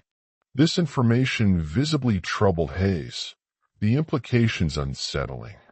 He keyed his radio, instructing his deputies to maintain heightened awareness and report any unusual sights or sound immediately, the safety of the team paramount. Dr. Lewis called us over as he continued his initial examination of Sarah's body, his findings clearly troubling. I steel myself before approaching, knowing this would be difficult to witness, the scene a stark reminder of the violence Sarah had suffered. "I'll conduct a full examination at the facility," he said, his voice clinical. "But I can't tell you this isn't a typical predator attack." "How so?" Hayes asked, his voice filled with concern. Dr. Lewis pointed to several wounds visible on Sarah's body, his gaze professional, but his words chilling. "In normal predator attacks, bears, mountain lions, there's a pattern to the injuries. They attack to kill quickly, then feed. These injuries—" He hesitated, his voice faltering slightly. "Show a different pattern. Multiple wounds to non-lethal areas first, then finally killing wounds to the throat and torso." "It was torturing her," Charlie began, his voice said quietly. Dr. Lewis didn't use that word, but nodded slightly. "The attack was prolonged and methodical. And look at this." He carefully moved Sarah's arm to reveal deep parallel gashes along her forearm. "Defensive wounds." She was fighting back for some time before the fatal injuries occurred. I turned away, needing a moment to process this information. The image of Sarah in the video walking curiously toward the forest edge contrasted brutally with her body lying broken and torn before us. Whatever had done this hadn't just killed her. It had hunted her deliberately, prolonging her suffering. While Dr. Lewis and his assistant prepared Sarah's body for transport, I walked a short distance upstream, scanning the banks for additional evidence. About 30 yards away, I spotted something unusual. A patch of mud near the water's edge with clear impressions pressed into it. "Charlie," I called. "I've got tracks." Charlie joined me, camera ready. The tracks were enormous, paw prints nearly twice the size of a large grizzly, but with an elongated shape unlike any bear print I'd seen in 15 years of ranger work. The claw marks extended several inches beyond the main pad impression, deep and widely spaced. "These are fresh," Charlie said, placing a ruler beside one print for scale in his photographs. "Probably from last night or early this morning." Hayes and one of his deputies came to examine the tracks. The deputy, a former wildlife management officer, shook his head in disbelief. "I've tracked every predator in these mountains," he said. "Never seen anything like this. The size alone is impossible for native species." While they documented the tracks, I continued searching the surrounding area. Behind a cluster of boulders near the stream, I discovered something that made my blood run cold. A small pile of camping gear that didn't belong to the Rodriguez couple. I called Hayes over and pointed to my find. A torn backpack, fragments of a different tent, and a damaged camping stove lay partially buried under leaves and debris. The items were weathered, suggesting they'd been there for some time. "This isn't from the Rodriguez camp," I explained. "Different brands, different colors." Hayes crouched to examine the items. "How long have these been here?" "Hard to say exactly. Weeks, maybe months based on the weathering, but definitely not years." Charlie joined us, photographing the discovered items. Serial numbers might tell us where they came from. Could match them against missing persons reports. As we continued searching, more scattered camping equipment emerged. A bent cooking pot half buried in silt. Fragments of a sleeping bag caught in branches. A single hiking boot wedged between rocks. The items were scattered over a roughly 50-yard area, as if they'd been collected and brought to this location. "It's been hunting here for a while," I said quietly to Hayes, bringing its kills to this spot. Hayes's expression darkened. "And we've had no reports of missing hikers in this area besides the Rodriguez couple." "None recently," I confirmed. "But this section is restricted." People who come here without permits might not be reported missing immediately if no one knows where they went. By mid-morning, Dr. Lewis and his assistant had prepared Sarah's body for transport. 4 search and rescue volunteers carefully carried the body bag up the ravine slope using a specialized litter designed for difficult terrain. The rest of us continued documenting evidence and searching the area. In a small cave-like depression formed by fallen logs and overgrown vegetation, Charlie discovered more human possessions. A water bottle with a faded label, scraps of clothing, and most disturbingly, a wallet containing identification for someone named Marcus Layton. The ID showed a Michigan address and was dated from the previous year. "We need to check if this person was reported missing," Hayes said, bagging the wallet as evidence, "and cross-reference any other missing persons reports from the surrounding counties over the past year." As noon approached, we gathered at the top of the ravine to consolidate our findings. The evidence painted a disturbing picture. A large unidentified predator had established a hunting territory centered on this section of Timber Creek, possibly claiming multiple victims over an extended period. Hayes made the decision we all knew was coming. "I'm officially closing this entire section of the park. Effective immediately. No hikers, no campers, no day visitors until we identify and neutralize this threat." He turned to me. "Miller, I want you to coordinate with the state wildlife department. We need experts out here as soon as possible to help identify what we're dealing with." "I'll make the calls," I assured him, "and I'd like to volunteer to guide their team when they arrive. I know this area better than most, and I've seen the evidence firsthand." Hayes nodded. "Agreed. Wilson, I want you working with the investigation team to analyze everything we've collected today. See if we can establish a timeline for how long this thing has been active here." As the recovery team packed up our equipment and prepared to transport Sarah's body back to the trailhead, I took a final look around the forest. In daylight, with a dozen people around me, the woods should have felt safer than they had the previous night. Instead, knowing what we now did about the creature that considered this its territory, every shadow between the trees seemed to hold potential danger. The scattered camping gear from previous victims raised questions no one had voiced aloud yet. How many people had this thing killed without anyone knowing? And why hadn't we connected the dots sooner? On the hike back to the trailhead, I walked alongside Charlie. Both of us quiet and contemplative. The weight of what we discovered hung over the entire group. "I've requested Dr. Amanda Foster specifically," Charlie finally said, breaking the silence. "She's the state's leading expert on predator behavior. If anyone can help identify what we're dealing with, it's her." "How soon could she get here?" I asked. "She said she'd assemble a team and head out tomorrow morning. They should arrive by afternoon." I nodded, already planning what areas to show her first. "We need to gather everything we know about this creature's behavior patterns, the territorial markings, the unusual tracks, the hunting strategy, and the sounds," Charlie added. "Don't forget those strange vocalizations from the video. Those might be key to understanding how it lures victims." At the trailhead, the mood was somber as the medical examiner's van departed with Sarah's body. Hayes gathered everyone for a final briefing, thanking the search and rescue volunteers and instructing his deputies to begin setting up closure notices at all access points to the affected area.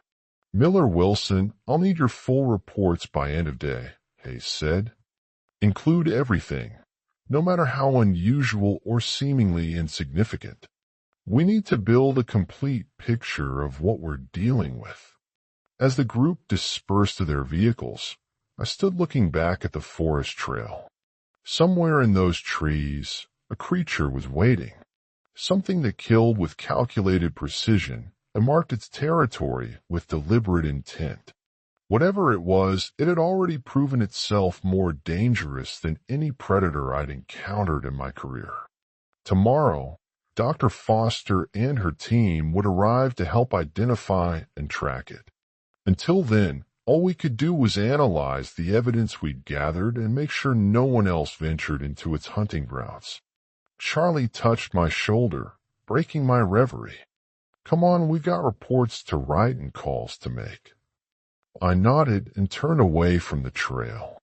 The forest would wait for our return, as would the creature that called it home.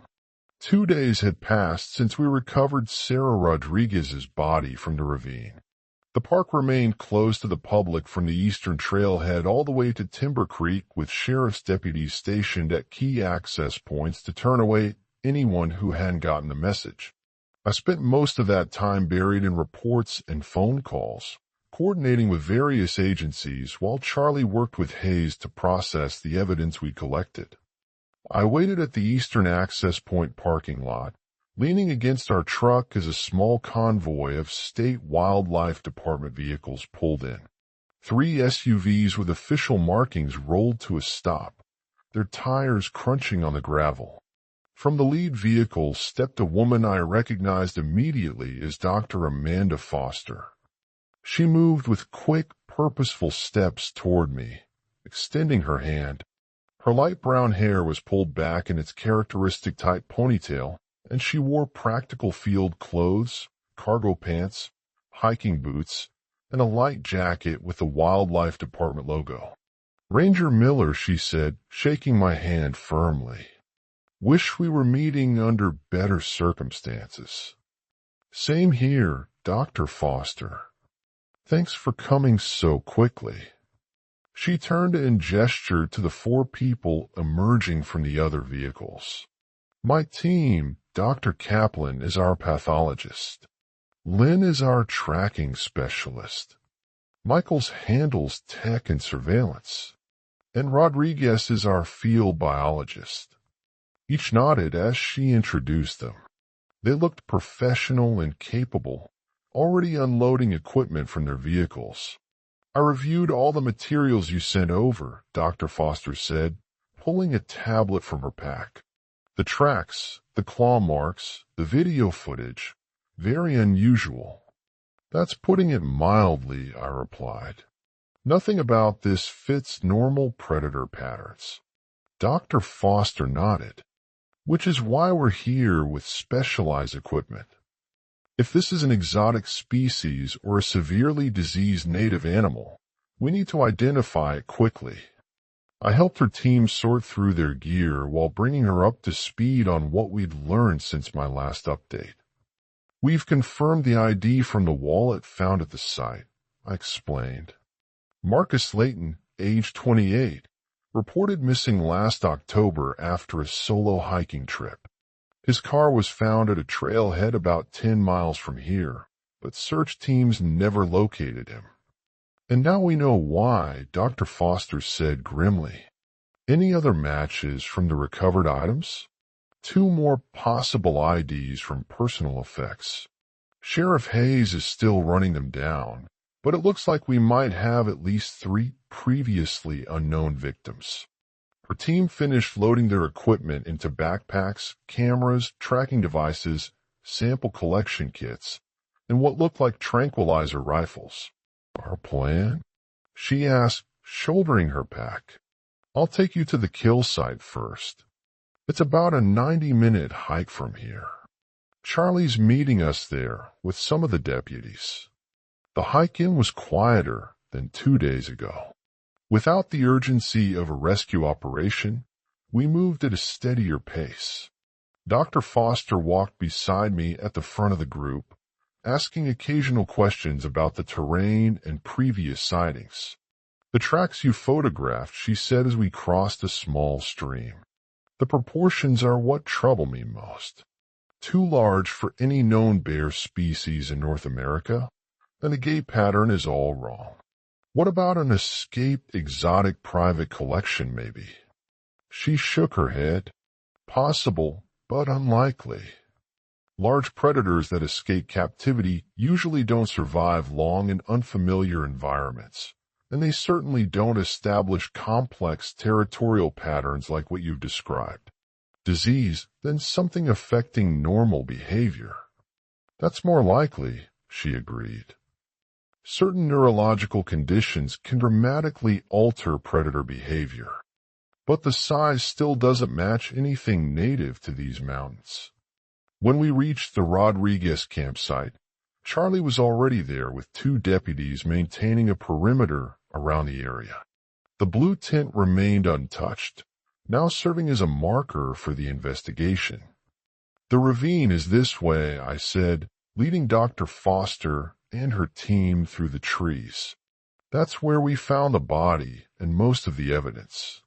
As we walked, Dr. Foster's tracking specialist, Lynn, began examining signs I would have missed. Broken twigs at odd heights, bark disturbances, and subtle depressions in the forest floor. Something very large has been through here repeatedly, Lynn said, crouching to examine a section of disturbed earth, creating regular pathways, not typical for solitary predators. When we reached the ravine edge, Dr. Foster took her time surveying the scene before climbing down. The area looked different now. Flagging tape marked evidence locations, and the forest felt less threatening in daylight with armed personnel nearby. But I couldn't shake the feeling of being watched. These are the territorial markings, I said, pointing to the gouged trees surrounding the area where we'd found Sarah's body. Dr. Foster examined them closely, measuring their height and pattern with careful precision. 7 feet up, consistent depth and angle. These weren't made in passing. The animal stopped at each tree deliberately. Her pathologist, Dr. Kaplan, collected samples from the marks, scraping tiny amounts of residue into sterile containers. Might give us DNA if we're lucky, he explained. Predators sometimes leave cellular material when marking territory. We spent the next hour documenting everything about the site. Dr. Foster's tech specialist, Michael Els, set up motion-activated cameras on trees surrounding the area, angling them to cover the approach paths and the ravine floor. These will trigger on movement and heat signatures, he explained as he finished the installation. Night vision capable with satellite uplink to send images directly to our mobile lab. What about those tracks we found? I asked Dr. Foster, who was examining the area where we discovered the massive paw prints. Rain washed out most of the definition, she said, looking disappointed. But I've seen enough to confirm they don't match standard morphology for any native species. The elongation and claw pattern are particularly unusual. As her team finished setting up their equipment around the ravine, a radio call came in from one of Hayes's deputies who was patrolling the perimeter about half a mile north. "Miller, you copy?" The voice crackled through static. I pulled my radio from my belt. "A copy. Go ahead. We've got something strange up here. Large disturbance area with fresh animal remains. Might want to bring the wildlife team to check it out." I looked at Dr. Foster, who was already repacking her sample kit. "Coordinates?" I asked the deputy. He rattled off GPS numbers that Charlie quickly plotted on his map. "That's about 3/4 of a mile northeast from our position," Charlie said. "Near that ridge with the rock outcropping." Dr. Foster gathered her team while I briefed Charlie on our plan. "You stay here with the other deputy and finish securing this site. We'll check out the new location and radio back what we find." The hike to the coordinates took us through increasingly dense forest before opening into a small clearing nestled against a rocky hillside. The deputy who had called it and stood at the edge, his expression grim as he pointed toward the center of the space. "Found it about 20 minutes ago," he said. "Wasn't here yesterday during our patrol." 2 deer carcasses lay in the middle of the clearing, their bodies torn open in a manner that made my stomach turn despite years of seeing animal kills. Dr. Foster moved forward cautiously, signaling for her team to fan out and secure the perimeter before approaching the remains. "Very fresh," she said, crouching beside the first carcass, no more than 3 or 4 hours old. The kills weren't typical predator work. Normal predators take down prey efficiently, then feed in recognizable patterns. These deer looked like they had been torn apart with excessive force, their rib cages split open and limbs wrenched at unnatural angles. It wasn't hungry, Dr. Kaplan noted as he collected tissue samples. "Look how little has actually been consumed." This was about something else. Dr. Foster nodded. "Territorial display, perhaps, or practice." "Practice?" I asked. She looked up at me, her expression serious. "Some predators, particularly those with neurological issues, will kill beyond their feeding needs, almost like they're perfecting their technique." The thought sent a chill through me. "You're saying it's learning, possibly, or displaying dominance. Either way, this is concerning behavior." Lynn was examining the ground around the kills, placing small numbered markers beside tracks and other evidence. "It dragged these deer here from different directions," he said, pointing to drag marks in the soil. "They weren't killed here. They were collected and arranged." Dr. Foster joined him, studying the pattern. Deliberate positioning. The heads are both facing the same way, aligned with that rock formation. The systematic nature of the display was more disturbing than the kills themselves. This wasn't random predation. It showed planning and purpose. "We need to get cameras on this site immediately," Dr. Foster said to Michaels, who's already unpacking his equipment. "If it's establishing a new kill zone, it will likely return." While they set up surveillance, Dr. Foster pulled me aside. "This behavior suggests we're dealing with a highly territorial predator with possible neurological abnormalities. The fact that it's creating multiple kill sites within a confined area is extremely unusual." "What kind of animal are we talking about?" I asked. She shook her head. "I'm still not prepared to make that determination. The evidence is contradictory.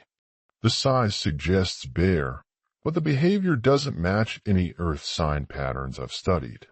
The territorial marking is more feline, but the kills aren't consistent with big cats. Could it be more than one animal? Different predators in the same area?" "Unlikely," she replied. "The territorial markings are consistent. Same height, same pattern, and multiple apex predators wouldn't tolerate each other in such close proximity." The team worked efficiently to document the new site, collecting samples and setting up more cameras.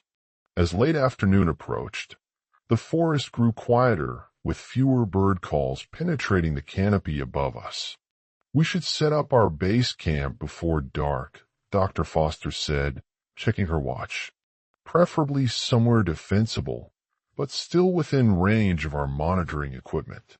We selected a location about a /4 mile from the kill site, a small plateau with good visibility and a rock face at our backs. The team quickly established a perimeter and began setting up their specialized equipment, including a portable lab station and communication array. "This will monitor all our camera feeds and audio sensors," Michaels explained as he calibrated a satellite dish. "We'll have real-time data from everywhere we've placed equipment." Dr. Foster had brought a sophisticated audio system that she placed at strategic points around our camp. "These will pick up vocalizations beyond human hearing range," she said. "Many predators communicate at frequencies we can't detect naturally."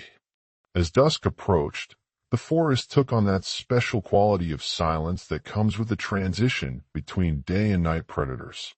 Dr. Foster's team finished their setup and gathered around a small table where she had spread maps of the area.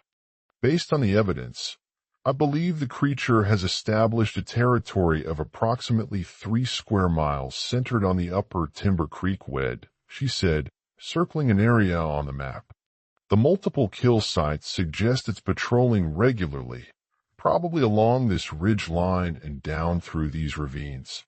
She turned to her team. Standard observation protocols tonight. Tours and watches, 4-hour rotations. No one leaves camp alone under any circumstances. I volunteered for the first watch alongside Lynn, the tracking specialist. As darkness settled over the forest, we positioned ourselves at the edge of camp with night vision equipment and radios. What do you think we're dealing with? I asked him quietly as we scanned the tree. Lynn was silent for a moment before answering. In 20 years of tracking predators across 3 continents, I've never seen sign patterns like these. The closest comparison might be a juvenile male tiger establishing territory, but even that doesn't fit exactly. Dr. Foster seemed reluctant to speculate. He nodded. And that's her way. She won't commit to a theory until she has conclusive evidence. But off the record, I think we're dealing with something outside normal classification. Either a severe case of disease altering normal behavior, or he trailed off. Or what? Or something we haven't documented before. About an hour into our watch, one of the audio sensors began picking up something. Michaels, who was monitoring the equipment, called us over to listen. Getting this from sensor 3, near the first kill site, he said, adjusting the frequency. Through the headphones, I heard a series of low rhythmic sounds, pulsing tones that weren't quite vocalizations, but definitely weren't random forest noise either. My skin prickled with recognition. That's it, I said, taking off the headphones. That's the sound from the Rodriguez video, what Sarah heard before she walked into the trees. Dr. Foster listened carefully, her expression focused. It's structured, she said. Repeating pattern with slight variations, not typical of involuntary animal sounds. What does that mean? I asked. It means whatever is making those sounds is doing so deliberately, possibly as a lure or territorial announcement. A moment later, one of the motion cameras triggered an alert. Michaels pulled up the feed on his laptop, showing grainy night vision footage of movement at the edge of the deer kill site. Something large, he said, enhancing the image, moving just at the tree line. We crowded around the screen, trying to make out details in the green-tinted footage. Something was definitely moving between the trees, something big enough to disturb branches 7 feet off the ground.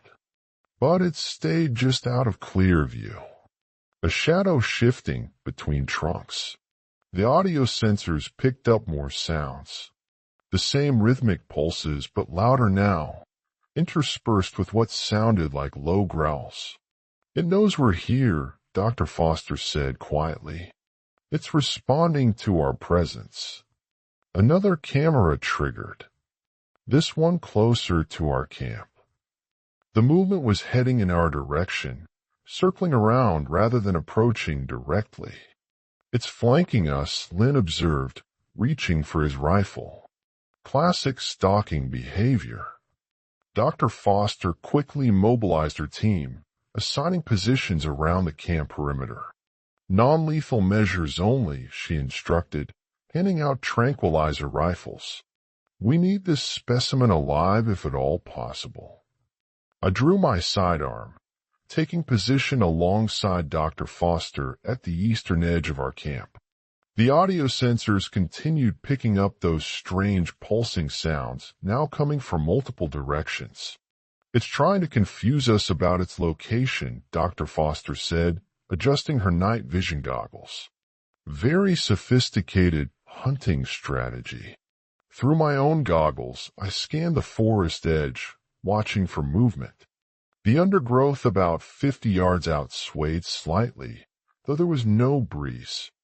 Something was moving parallel to our position, staying just concealed within the tree line. Movement 2 o'clock, I whispered to Dr. Foster. Just inside the trees. She raised her tranquilizer rifle, peering through its specialized scope. I see it.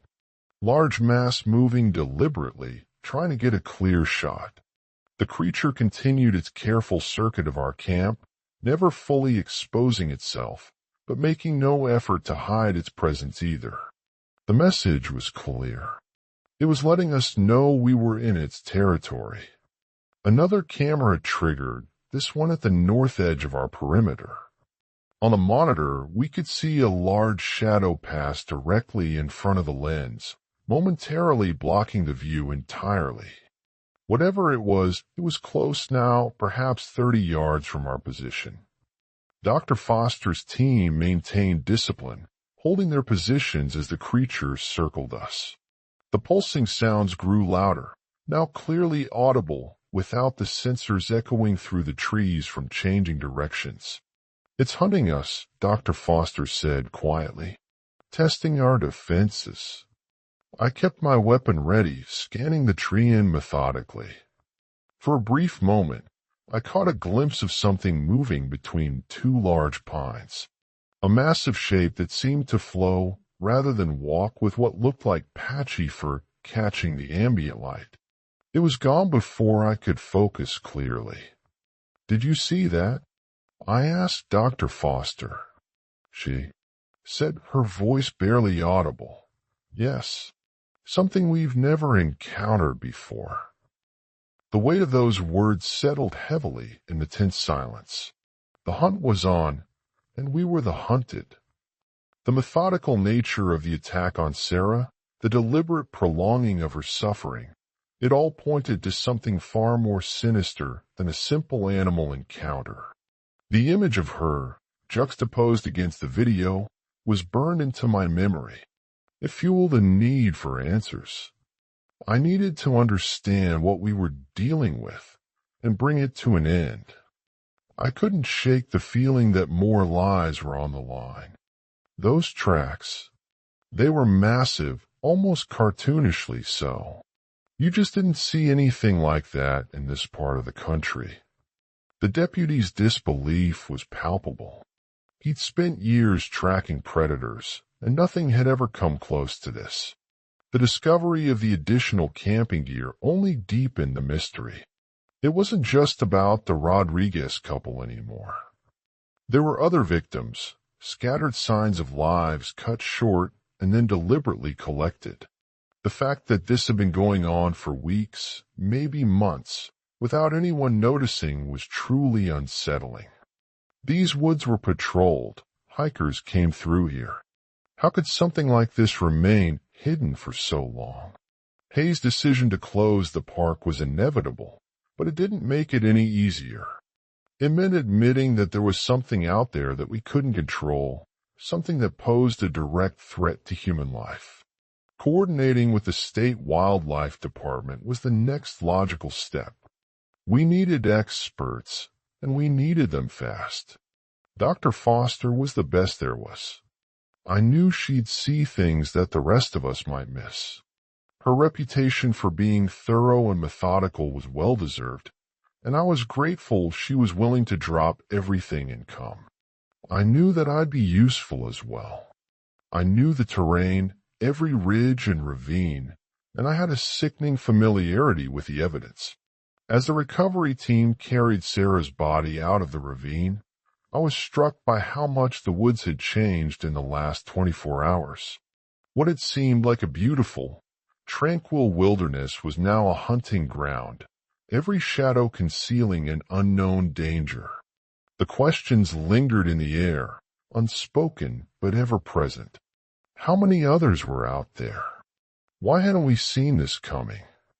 Charlie's quiet request for Dr. Foster spoke volumes. He was shaken, and he needed someone who could cut through the fear and make sense of the chaos. His mention of the vocalizations from the video was crucial. That sound, it was unnatural, unsettling, and it could very well be the key to understanding how this creature hunted. Hayes's demand for complete reports underscored the seriousness of the situation.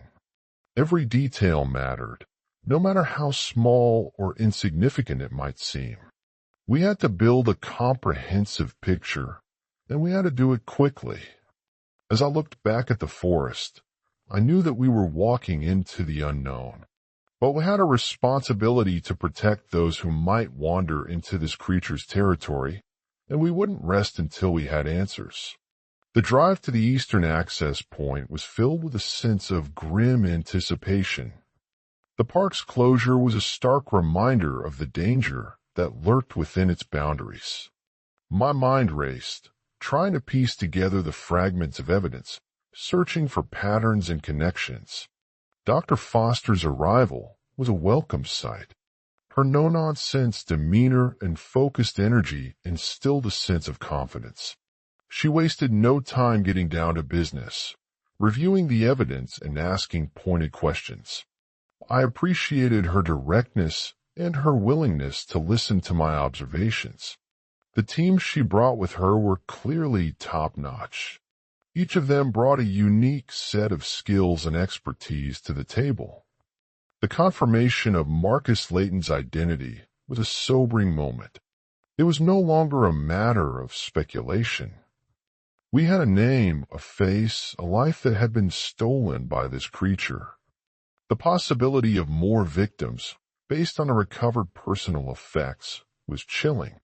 Each item represented a story, a person who had vanished without a trace. The hike to the kill site was quiet and deliberate. Dr. Foster's questions about the terrain and previous sightings revealed her meticulous attention to detail. Her speculation about an escaped exotic predator was quickly dismissed, but her consideration of disease as a potential factor was intriguing. The size of the tracks remained a puzzle, and the gait pattern was unlike anything she had ever seen. Lynn's discovery of regular pathways in the forest floor was significant. It suggested that the creature was not simply wandering aimlessly, but rather establishing a defined territory. The ravine was a focal point, the place where Sarah had died and where the creature had left its mark. The radio call from Hayes's deputy was a jolt. The discovery of fresh animal remains added another layer of complexity to the investigation. The coordinates placed it near the ridge with a rock outcropping, a location that Charlie quickly identified on his map. We had to see it. The clearing was a scene of carnage. The deer carcasses were ripped apart with brutal force, their bodies twisted into unnatural positions. The lack of consumption was disturbing. This wasn't about hunger. Dr. Kaplan's assessment that the kills were about something else, that it was a territorial display or practice, was chilling. The thought that this creature might be learning, perfecting its technique, was terrifying. Lynn's discovery that the deer had been dragged to the clearing from different directions, their heads deliberately aligned with the rock formation, was even more unsettling. It spoke to a level of intelligence and planning that we hadn't anticipated. Dr. Foster's assessment that we were dealing with a highly territorial predator with possible neurological abnormalities was a sobering one. Her refusal to commit to a specific identification was frustrating, but understandable. The evidence was contradictory. The decision to set up a base camp was a necessary one. We needed a secure location from which to monitor the area and analyze the data we were collecting. The plateau offered good visibility and a defensible position. The portable lab station and communication array would allow us to stay connected and process information in real time. Dear. Foster's audio system, designed to pick up vocalizations beyond human hearing range, was a crucial piece of equipment. Many predators communicate at frequencies we can't detect, and it was possible that this creature was using sound to lure its victims or communicate with others of its kind. As dusk settled over the forest, a heavy silence descended.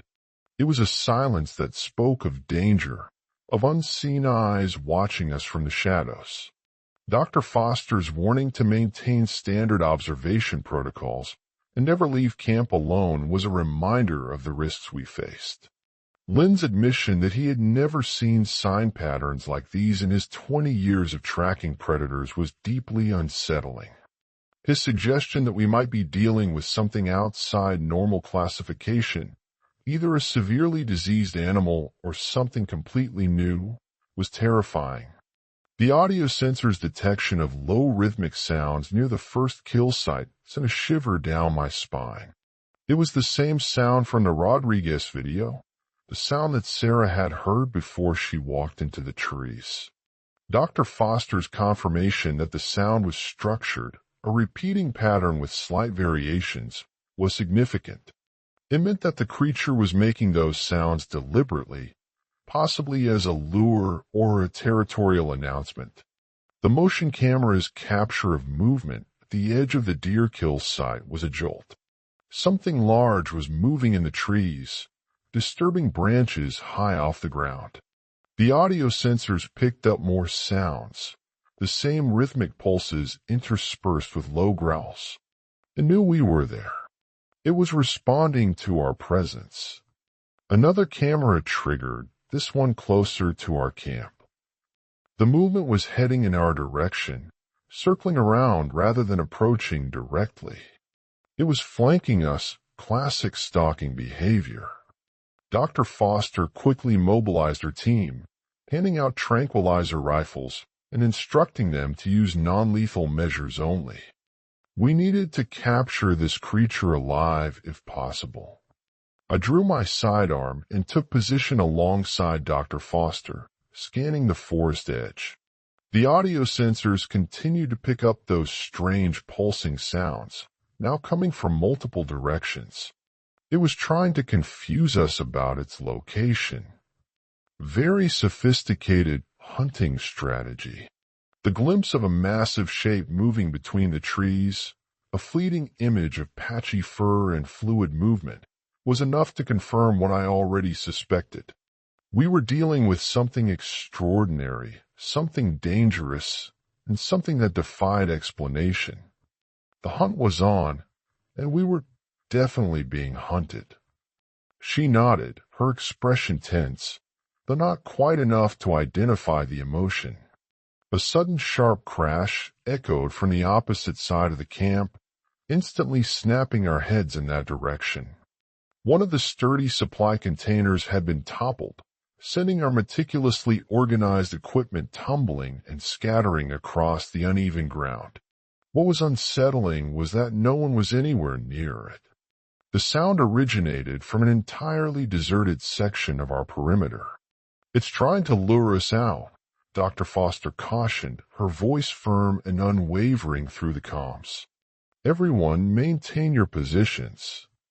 The night seemed to stretch on forever, an agonizing standoff where every shadow held potential danger. The creature continued its slow, deliberate circling, occasionally revealing fleeting glimpses of itself, but never enough to get a clear shot or definitive identification. The cameras, with their infrared eyes, managed to catch fragmented images, a massive limb here, a dark shadow there, and once something that might have been part of an enormous head, its eyes reflecting the faint light. By midnight, the unsettling sounds had ceased altogether, and the usually hypersensitive motion sensors fell silent. "Dear."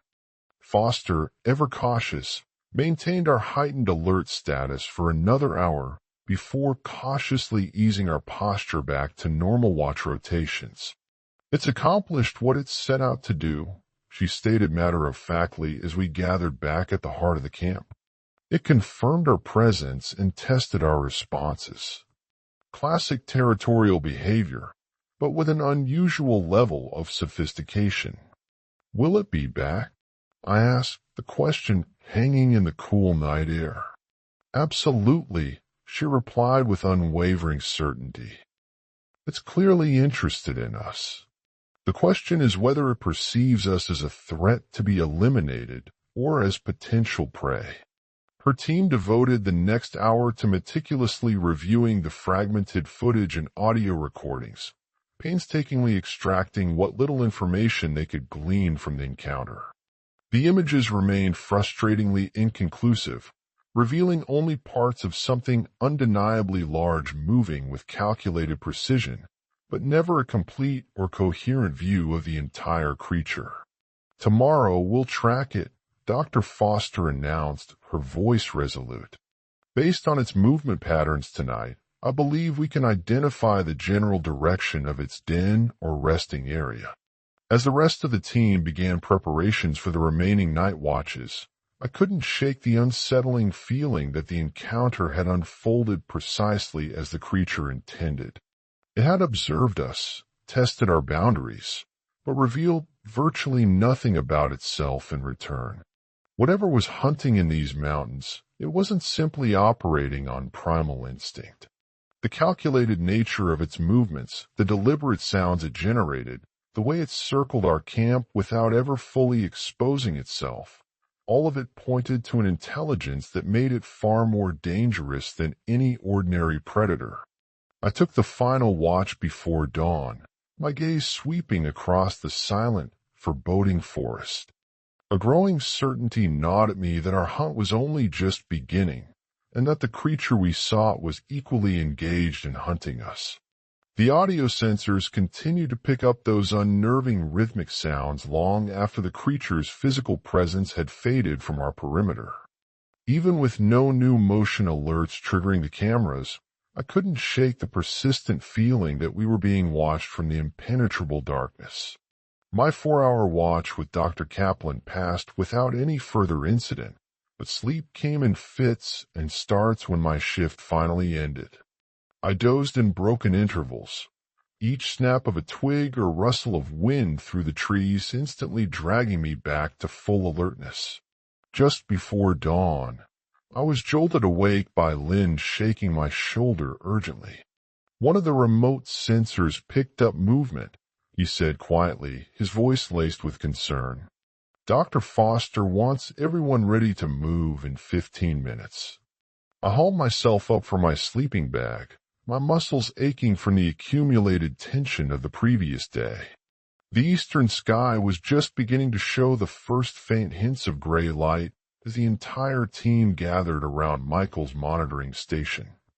He gestured to a digital map displayed on his tablet. "Audio sensor 7 picked up those same rhythmic sounds about 20 minutes ago," he explained, his finger tracing a path on the screen. "Then camera 9 captured this." He played a short video clip showing a large shadow moving between the trees, briefly illuminated by the camera's infrared. The creature was moving with purpose, heading northwest from our position. "It's returning to its den," Dr. Foster concluded, her eyes fixed on the footage. "Dawn is approaching, and most predators retreat to secure locations during daylight hours." She turned to Lynn. "Can you track it from these coordinates?" Lynn nodded, already retrieving equipment from his pack. "If it's moving at a consistent pace, we should be able to follow at a safe distance." "Dear." Foster outlined a plan while we quickly broke camp, efficiently packing our gear. We would track the creature to its daytime resting place, observe it from a safe distance, and attempt tranquilization only under absolutely optimal conditions. She emphasized that safety remained our top priority, and that we should avoid any unnecessary risks. Within 20 minutes, we were moving through the forest in a tight, coordinated formation. Lynn took the point, expertly following signs that would have been completely invisible to me. Slight depressions in the forest floor, broken pine needles, and occasional strands of fur caught on low-hanging branches. Dr. Foster walked beside me, her tranquilizer rifle at the ready as she scanned the woods ahead, her gaze sharp and focused. "The tracks are changing," Lynn announced after we'd covered about a mile. "It's moving more confidently here, following what appears to be a regular path." The forest began to thin as we gained elevation, gradually transitioning to rockier terrain. We moved even more cautiously now, staying low to the ground and utilizing natural cover to conceal our movements. Lynn suddenly held up his hand, signaling for us to stop behind a cluster of massive boulders. "Look at this," he said, pointing to a tree trunk about 10 feet ahead. Deep gouges marked the bark at the now familiar 7-foot height. But these marks were different. Not the territorial warnings we'd observed before, but something more akin to a signpost. "It's marking a route," Dr. Foster said, examining the scratches closely. "These are older and repeated. This is a path it travels regularly." We continued following these markers, moving steadily uphill toward a rocky ridge. The sun had fully risen now, filtering through the trees and casting a warm glow on the cool morning air. The gouged trees appeared every 100 yards or so, creating a clear trail through the increasingly rugged landscape. As we approached the ridge, Lynn crouched suddenly, signaling for us to stop immediately. He pointed toward a dark opening about 50 yards ahead, a cave entrance partly concealed by fallen rocks and dense vegetation. "That's it," he whispered, his voice barely audible. "The trail leads directly there." Dr. Foster studied the cave entrance intently through her binoculars. "Natural limestone formation," she said, her voice low. "Likely part of a larger system. Good shelter for a large predator." She gathered her team in a tight circle, laying out a topographical map on a flat rock. "We'll approach from multiple angles," she explained, marking specific positions on the map. "Michaels set up remote cameras here and here to monitor the entrance. Rodriguez and Kaplan establish a perimeter 20 yards out.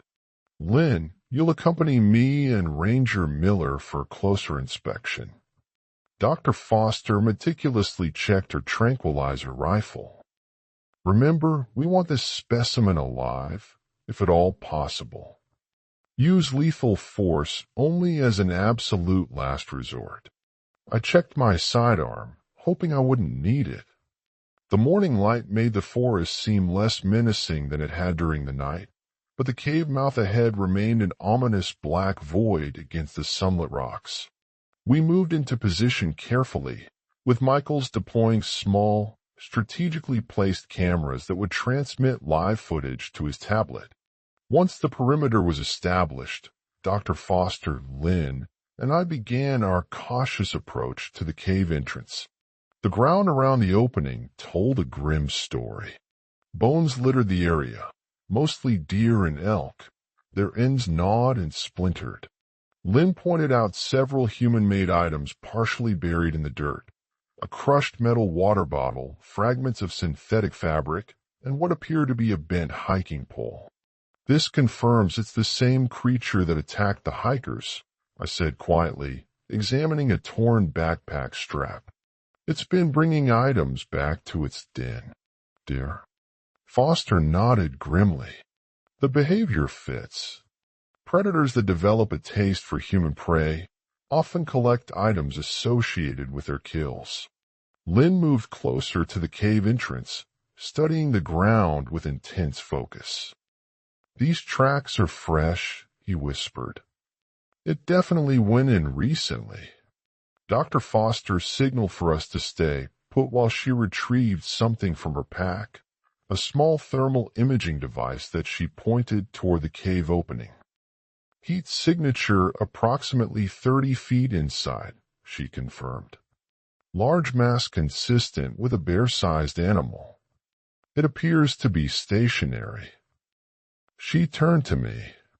"We need to confirm visual identification without provoking it. Ideas?" I considered our options. If it just returned to its den, it might be settling into rest. We could set up an observation post here and wait for better conditions. Dr. Foster seemed about to agree when a low rhythmic sound emerged from the cave. The same pulsing tones we'd heard on the Rodriguez video and through our sensors the previous night. The sound echoed slightly, amplified by the cave walls. "It knows we're here," Lynn whispered, tightening his grip on his rifle. Dr. Foster raised her hand for silence, listening intently. The pulsing sound continued for several seconds, then stopped abruptly. The silence that followed felt heavier than the sound had been. "We need to back up," Dr. Foster said quietly. "Establish a safer observation distance." We began moving backward slowly, maintaining visual contact with the cave entrance. We had retreated perhaps 10 yards when movement caught my eye, a massive form shifting in the shadows just inside the cave mouth. "Hold position," Dr. Foster whispered, raising her tranquilizer rifle to her shoulder. "I need a clear shot if it emerges." The creature moved again, edging closer to the entrance. I caught glimpses of matted fur and an outline far larger than any bear I'd encountered in 15 years of ranger work. It seemed to hesitate at the threshold between darkness and daylight. Then it stepped forward into the morning sun, and I finally saw what had been stalking these mountains. It was a grizzly bear, or what had been one. But disease had twisted and transformed it into something barely recognizable. Its massive frame, easily 9 feet tall when standing, was emaciated in some places yet grotesquely swollen in others, creating a horribly distorted silhouette. Patchy fur revealed skin covered in strange growths and discoloration. Its face showed the worst of the transformation. One eye was clouded and weeping, the other unnaturally bright and alert. Its muzzle was distorted, pulled into an almost permanent snarl by what appeared to be painful swellings along its jaw. "My God," Dr. Foster breathed, keeping her rifle trained on the creature. "Advanced stage of chronic wasting disease combined with what looks like rabies." The bear swung its massive head toward us, that one good eye fixing on our position with unnerving intelligence. It opened its mouth, revealing yellowed teeth and inflamed gums, and emitted that same rhythmic pulsing sound we'd heard before. Not a roar or growl, but something more deliberate and unsettling. "The neurological damage has affected its vocalization centers," Dr. Foster explained in a whisper. "It's producing those sounds intentionally, possibly as a hunting technique." The bear took another step forward, its movements oddly fluid despite its diseased appearance. It showed none of the sluggishness or confusion typical of animals with advanced neurological conditions. "I'm going to try to tranquilize it," Dr. Foster said, adjusting her aim. "The dose is calculated for a healthy bear of this size. The disease might affect how quickly it takes effect." She squeezed the trigger, and the dart flew true, striking the bear in the shoulder. The creature jerked at the impact, then reached up with surprising dexterity and pulled the dart out with its claws. "That's not normal behavior," Dr. Foster said tensely. "Most animals don't understand to remove darts." The bear stared at the dart for a moment before dropping it. Then it fixed that unnervingly intelligent gaze back on us. A deep rumble built in its chest, not the pulsing sound from before, but a more traditional growl that gradually increased in volume.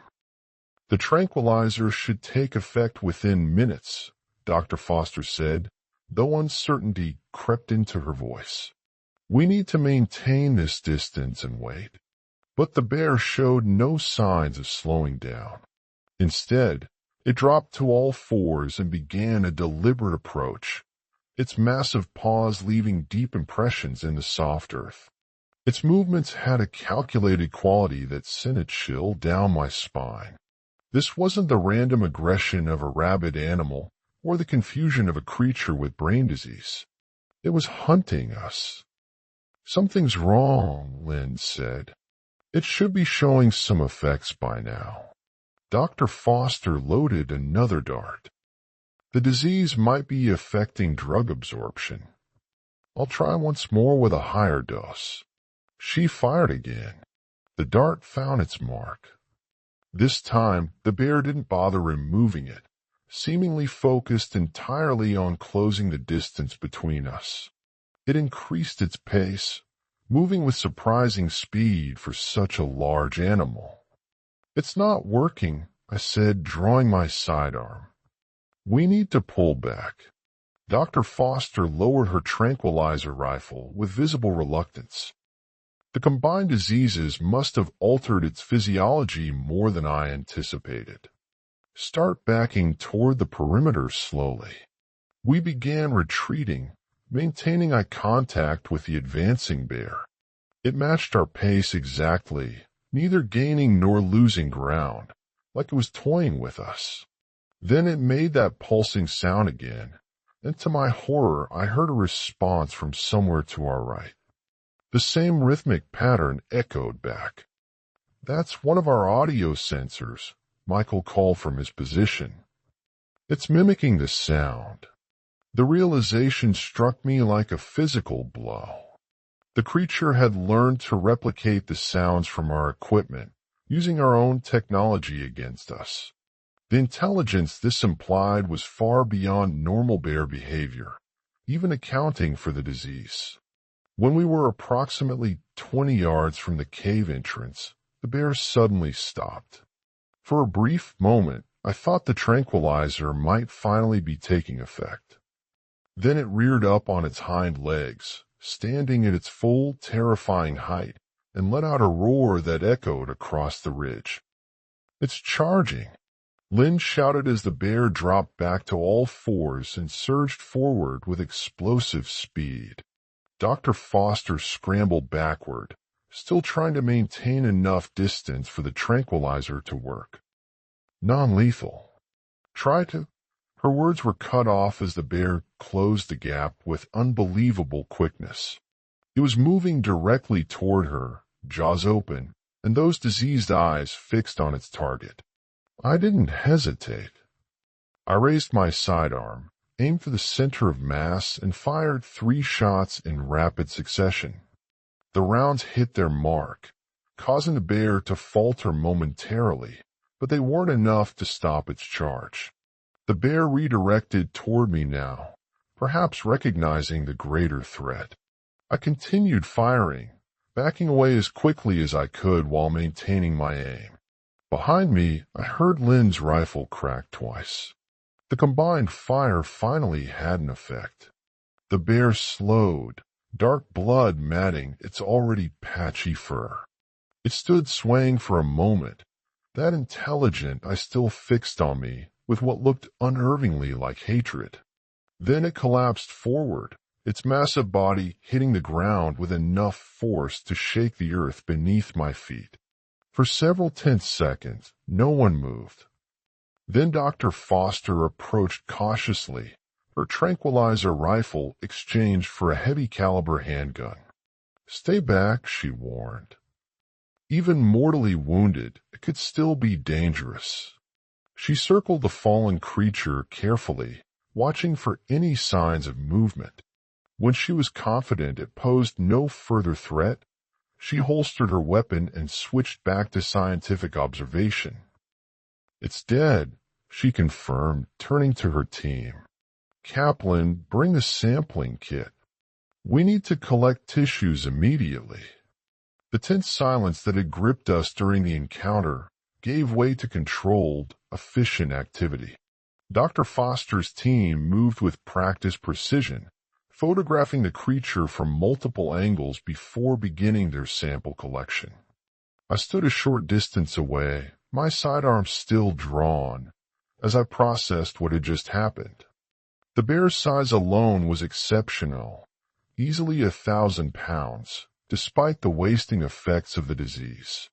But it was the intelligence it had displayed that truly shook me.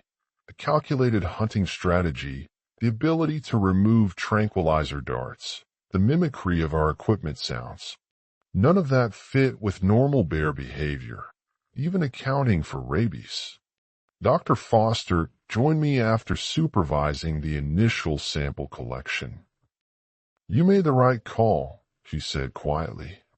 "That bear wasn't going to be taken alive. The diseases had progressed too far." "What exactly are we looking at?" I asked, holstering my weapon. "I've dealt with rabid animals before, but nothing like this." She shook her head, looking back at the massive carcass. "A perfect storm of neurological conditions. Chronic wasting disease typically affects deer and elk, but can cross to bears when they feed on infected carcasses. Combined with rabies, it created something unprecedented. The intelligence it showed. The diseases affected different parts of the brain in conflicting ways." She explained that chronic wasting disease typically causes lethargy and confusion, while rabies can create hyperaggression. But in this case, they seem to have enhanced certain cognitive functions while destroying others. The predatory instinct remained intact, even enhanced, while social behaviors and fear responses were eliminated. "Creating a perfect predator," I said, echoing the phrase from the chapter beat. "In a way, yes. It lost the natural caution that keeps predators from targeting humans while retaining the hunting intelligence that makes apex predators so effective. And it learned from each encounter, adapting its techniques based on previous successes." Dr. Kaplan approached us holding several sealed sample containers. "Preliminary examination confirms both conditions," he reported. "The brain tissue shows clear signs of both diseases in advanced stages. I've never seen anything like the combination." "Could there be others?" I asked, the thought sending a chill through me. Dr. Foster frowned. "Possible, but unlikely. This combination of factors, both diseases progressing simultaneously, the bear surviving long enough for the neurological changes to take hold, is extremely rare. But we'll need to test other wildlife in the area to be certain." I looked toward the cave entrance. "We should check the den. There might be more evidence inside." Dr. Foster nodded. "Rodriguez, get the high-powered lights. Lynn, you and Miller take point. Everyone else maintain perimeter security." Lynn and I approached the cave entrance cautiously, our powerful flashlights cutting through the darkness.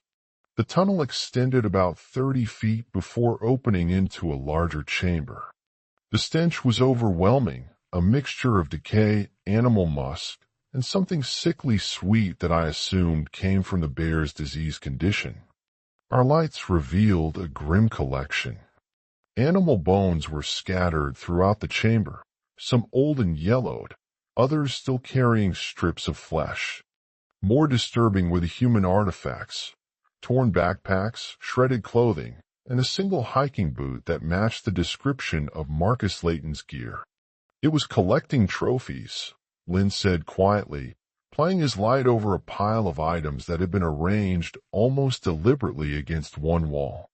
The pile contained items from at least 3 different hikers, based on the varied styles and colors of the equipment.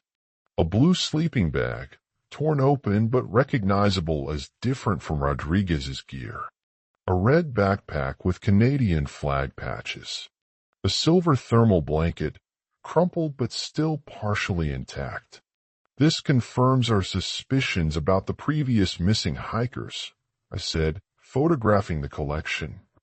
It was specifically targeting humans, not just opportunistically attacking them. Lynn nodded grimly. "And bringing items back to its den. That's not typical bear behavior." Dr. Foster joined us, surveying the scene with clinical detachment. The diseases created a hybrid behavior pattern, part bear, part something else entirely. The territorial marking, a collection of items, the deliberate hunting strategy. It developed its own unique patterns. We documented everything thoroughly, collecting items that might help identify previous victims. The cave extended further back into the hillside, but a partial collapse blocked access to the deeper sections. Dr. Foster decided against clearing it, determining we had sufficient evidence from the main chamber. Back outside, the team had finished processing the bear's carcass. Dr. Kaplan had taken extensive tissue samples for laboratory analysis, while Michaels documented every aspect of the creature's unusual physical condition. "We'll need to remove the entire carcass," Dr. Foster decided. "I want a full necropsy performed under controlled conditions." She used her satellite phone to call for helicopter transport, explaining the situation to her department superiors. While we waited, we gathered our evidence and prepared the site for evacuation. I stood looking at the massive bear, trying to reconcile its appearance with the almost supernatural presence it had projected during our nighttime encounters. In death, despite its diseased condition, it was recognizably a grizzly, a known quantity, a natural creature, not the monster it had seemed in the darkness. "It's still hard to believe one animal caused all this," I said to Dr. Foster as we finished securing the site. She nodded, her scientific detachment momentarily giving way to something more personal. "That's what makes these cases so disturbing. We think we understand the natural world, can predict and categorize it. Then something like this happens, a random combination of factors creating something our existing models can't explain. The perfect predator hiding in plain sight," I said. "Not perfect," she corrected, looking at the dead bear, "just uniquely dangerous because it was operating outside our understanding. We expect predators to behave according to established patterns. This one wrote its own rule book." The helicopter arrived mid-afternoon, hovering above the clearing as the recovery team prepared the bear's carcass for transport. The massive body was secured in a heavy-duty sling, then carefully lifted away to be taken to Dr. Foster's research facility. As I watched it disappear into the distance, I felt a complex mixture of relief and disquiet. The immediate threat was eliminated, but the implications lingered. Nature, which I'd spent my career studying and protecting, still held mysteries capable of appending everything we thought we understood. Dr. Foster's team packed up their equipment while I radioed Sheriff Hayes to report. 3 weeks after we killed the bear, I found myself staring at a stack of incident reports on my desk that stood nearly 2 inches tall. The paperwork from what was now officially called the Timber Creek incident had consumed most of my waking hours since we'd returned from the mountain. My official report had gone through 5 revisions, each one more detailed than the last, as Dr. Foster's laboratory findings revealed additional information about what we'd encountered. I flipped open the latest analysis, which had arrived by courier that morning. The technical language was dense, but the conclusions were clear enough. The bear had suffered from an extraordinarily rare combination of chronic wasting disease and rabies. The photograph attached showed a cross-section of the creature's brain, with visible lesions throughout the cerebral tissue, yellow highlighting marked areas of particular concern. The phone on my desk rang. I recognized the number for the State Wildlife Research Center. "Ranger Miller," I answered. "Dave, it's Amanda Foster." Her voice carried the precise, measured tone I'd come to associate with her scientific detachment. "Did you receive the final pathology report?" "Just looking at it now," I said, turning to the next page of dense medical terminology. "Not sure I understand all the technical details." She made a small sound that might have been a laugh. "The simplified version is that we've never documented anything like this before. The combination of diseases created changes in the brain structure that essentially rewired its hunting behaviors while eliminating natural caution, making it target humans specifically." I said, remembering the cave with its collected trophies. Exactly. The rabies virus affected the limbic system, while the chronic wasting disease damaged the cerebrum. Together, they enhanced predatory function while destroying the normal limitations on aggression.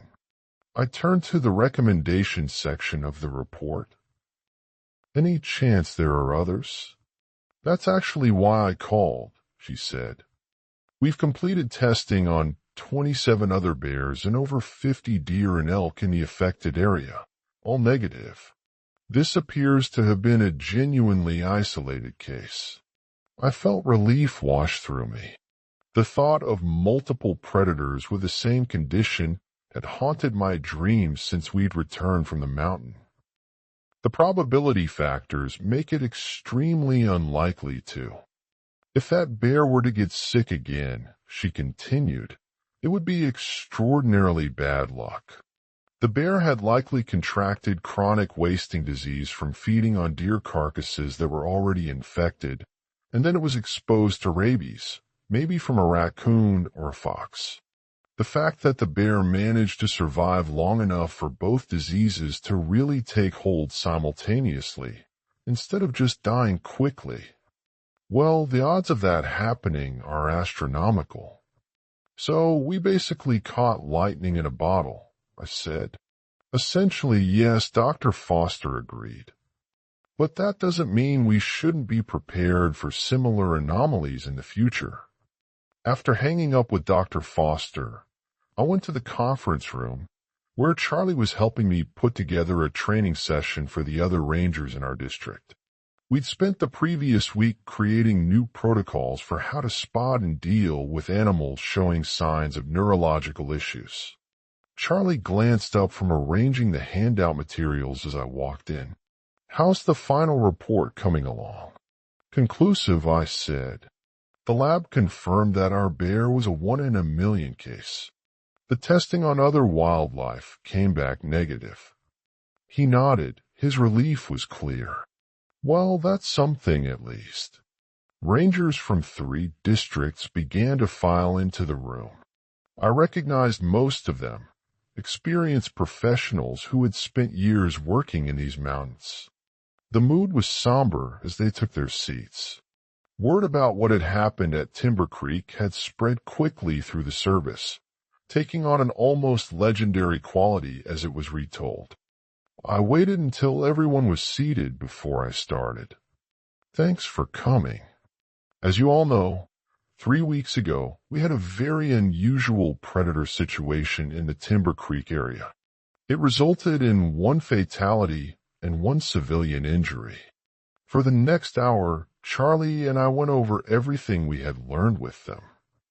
I explained the behavior patterns we had observed, the territorial marking, the deliberate luring techniques, and the collection of trophies. Charlie covered the physical evidence, showing photos of the tracks, claw marks, and the creature itself. The key takeaway, I said as we neared the end of the presentation, is that we need to adjust our response protocols for reported predator encounters.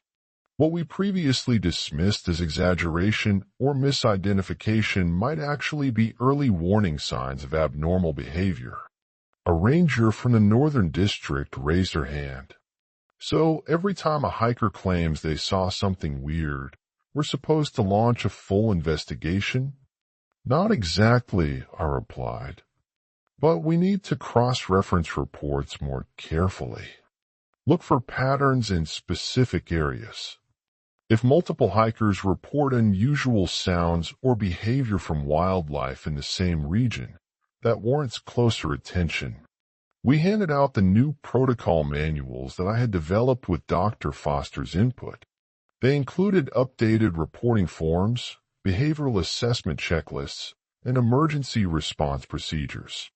We've also secured funding for additional emergency communication equipment, Charlie added. Solar-powered emergency beacons will be installed at major trail junctions in remote areas by the end of the month, and all rangers will now carry satellite communicators during backcountry patrols. After the training session, I drove to Memorial Hospital in Riverbrook.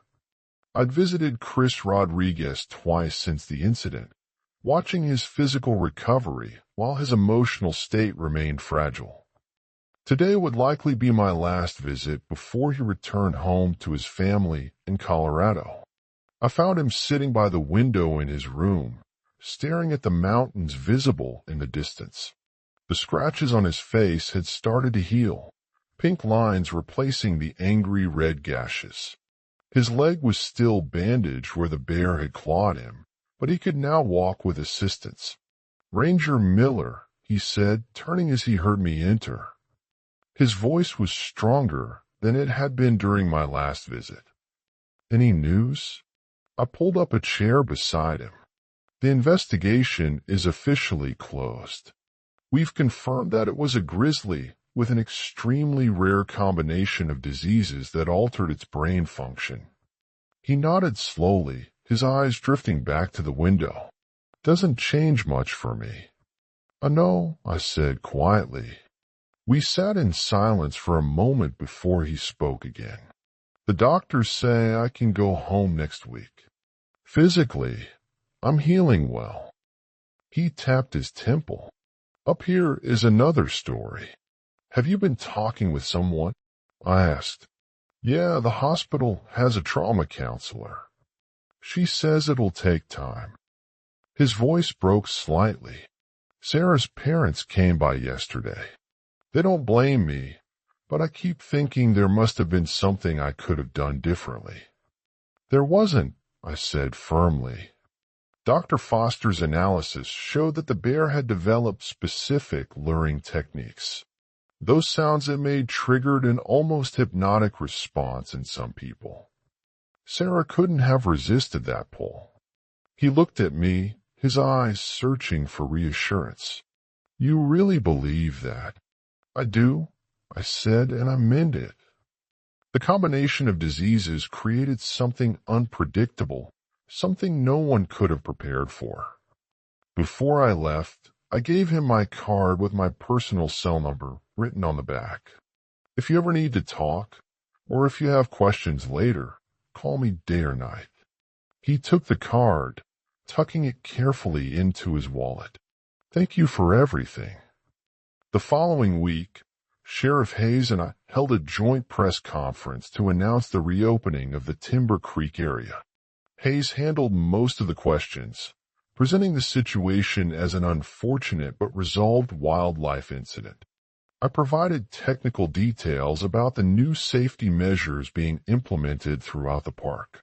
While this was an isolated incident, I explained to the gathered reporters, it has prompted us to enhance our emergency response capabilities throughout the wilderness areas. New communication beacons have been installed at major trail junctions, and additional ranger patrols will focus on remote camping zones. A reporter from the local paper raised her hand. "Some online forums are suggesting this wasn't a bear at all, but something unnatural.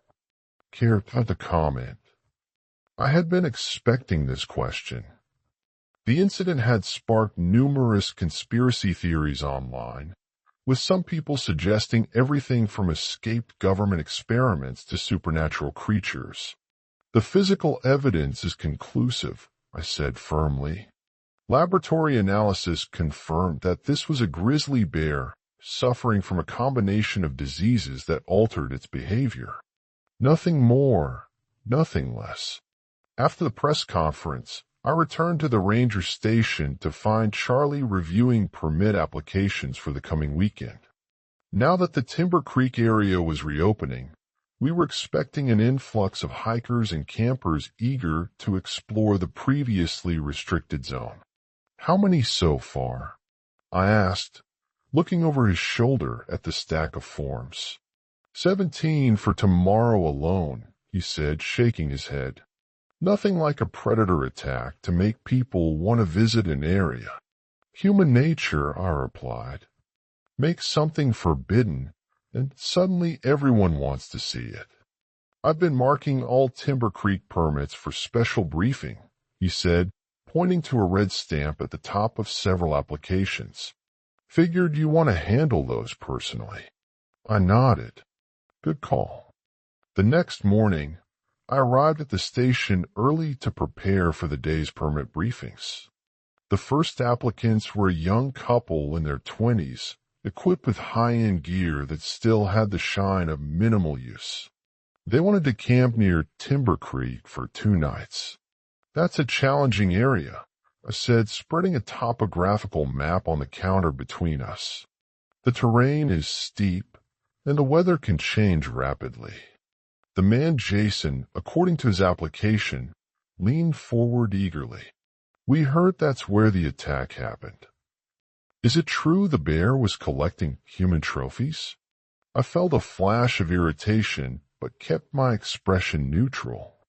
"There was an incident involving an abnormal predator, yes? Which is precisely why I want to make sure you're properly prepared if you're heading into that area." I spent the next 30 minutes walking them through specific safety protocols, proper food storage, emergency communication procedures, and how to recognize signs of predator activity. I emphasized the importance of staying on marked trails and registering accurate camping locations.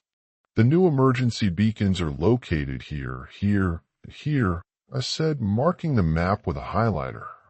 "If you encounter any emergency, they provide direct communication with ranger dispatch." The woman, Emily, seemed to be taking the information seriously, asking thoughtful questions about what to do if they became lost or injured. Jason's enthusiasm dampened somewhat as the reality of backcountry risk sank in. "Maybe we should consider one of the established campgrounds for our first trip," Emily suggested to her partner after my briefing. Jason looked disappointed, but nodded. "Probably smart. We can work up to the more remote stuff." I felt a wave of relief as I helped them select an alternative site with proper facilities and easier access.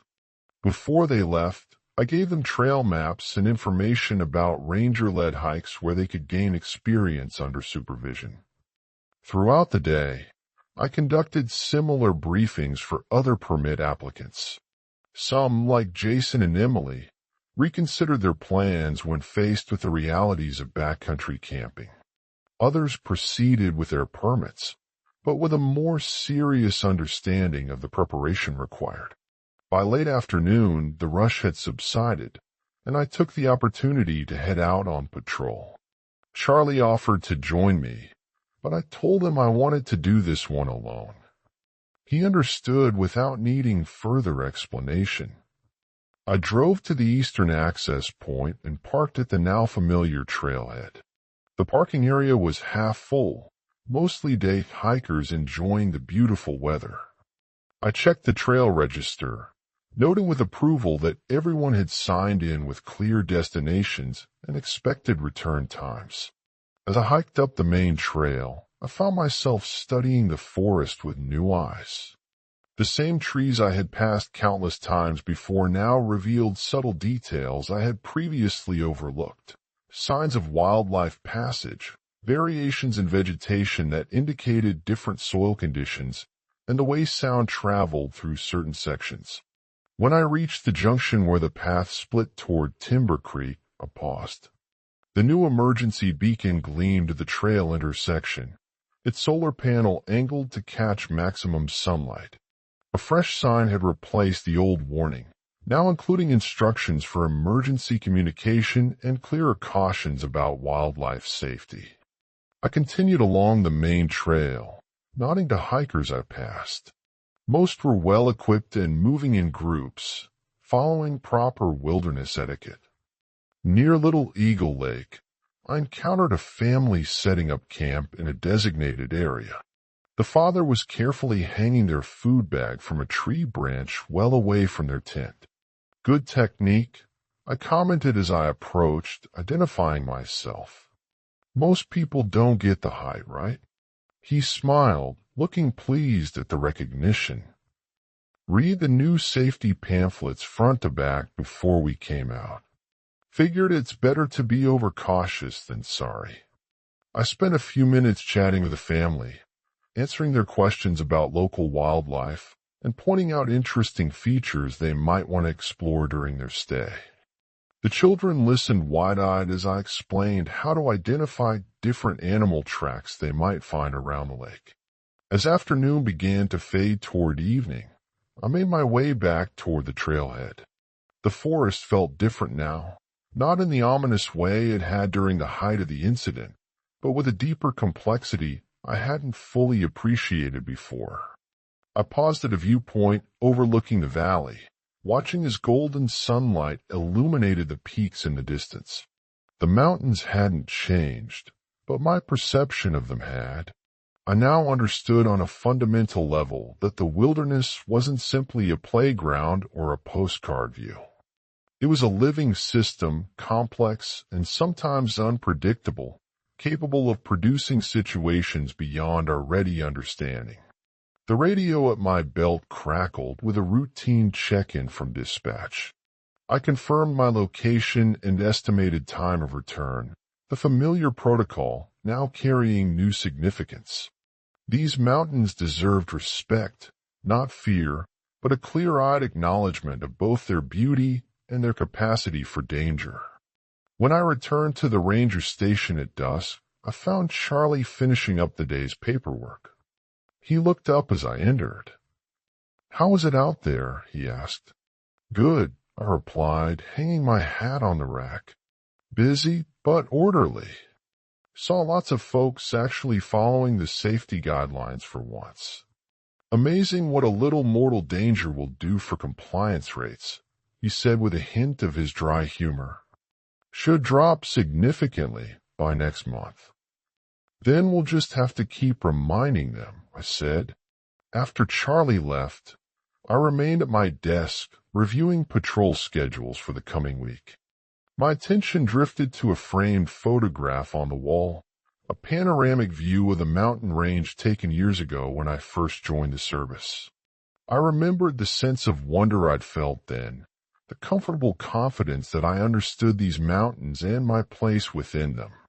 That naive certainty was gone now, replaced by something more complex. I no longer saw the wilderness as something I could fully know or predict, but rather as something to approach with humility and constant attention. Not a puzzle to be solved, but a reality to be respected on its own terms. When new hikers came seeking adventure in these mountains, I would give them maps and guidelines, equipment checks, and safety briefings. But the most important thing I could offer was this hard-won perspective that the wilderness remained wild, not because we allowed it to be, but because that was its fundamental nature. Beautiful and awe-inspiring, occasionally dangerous, and never entirely predictable.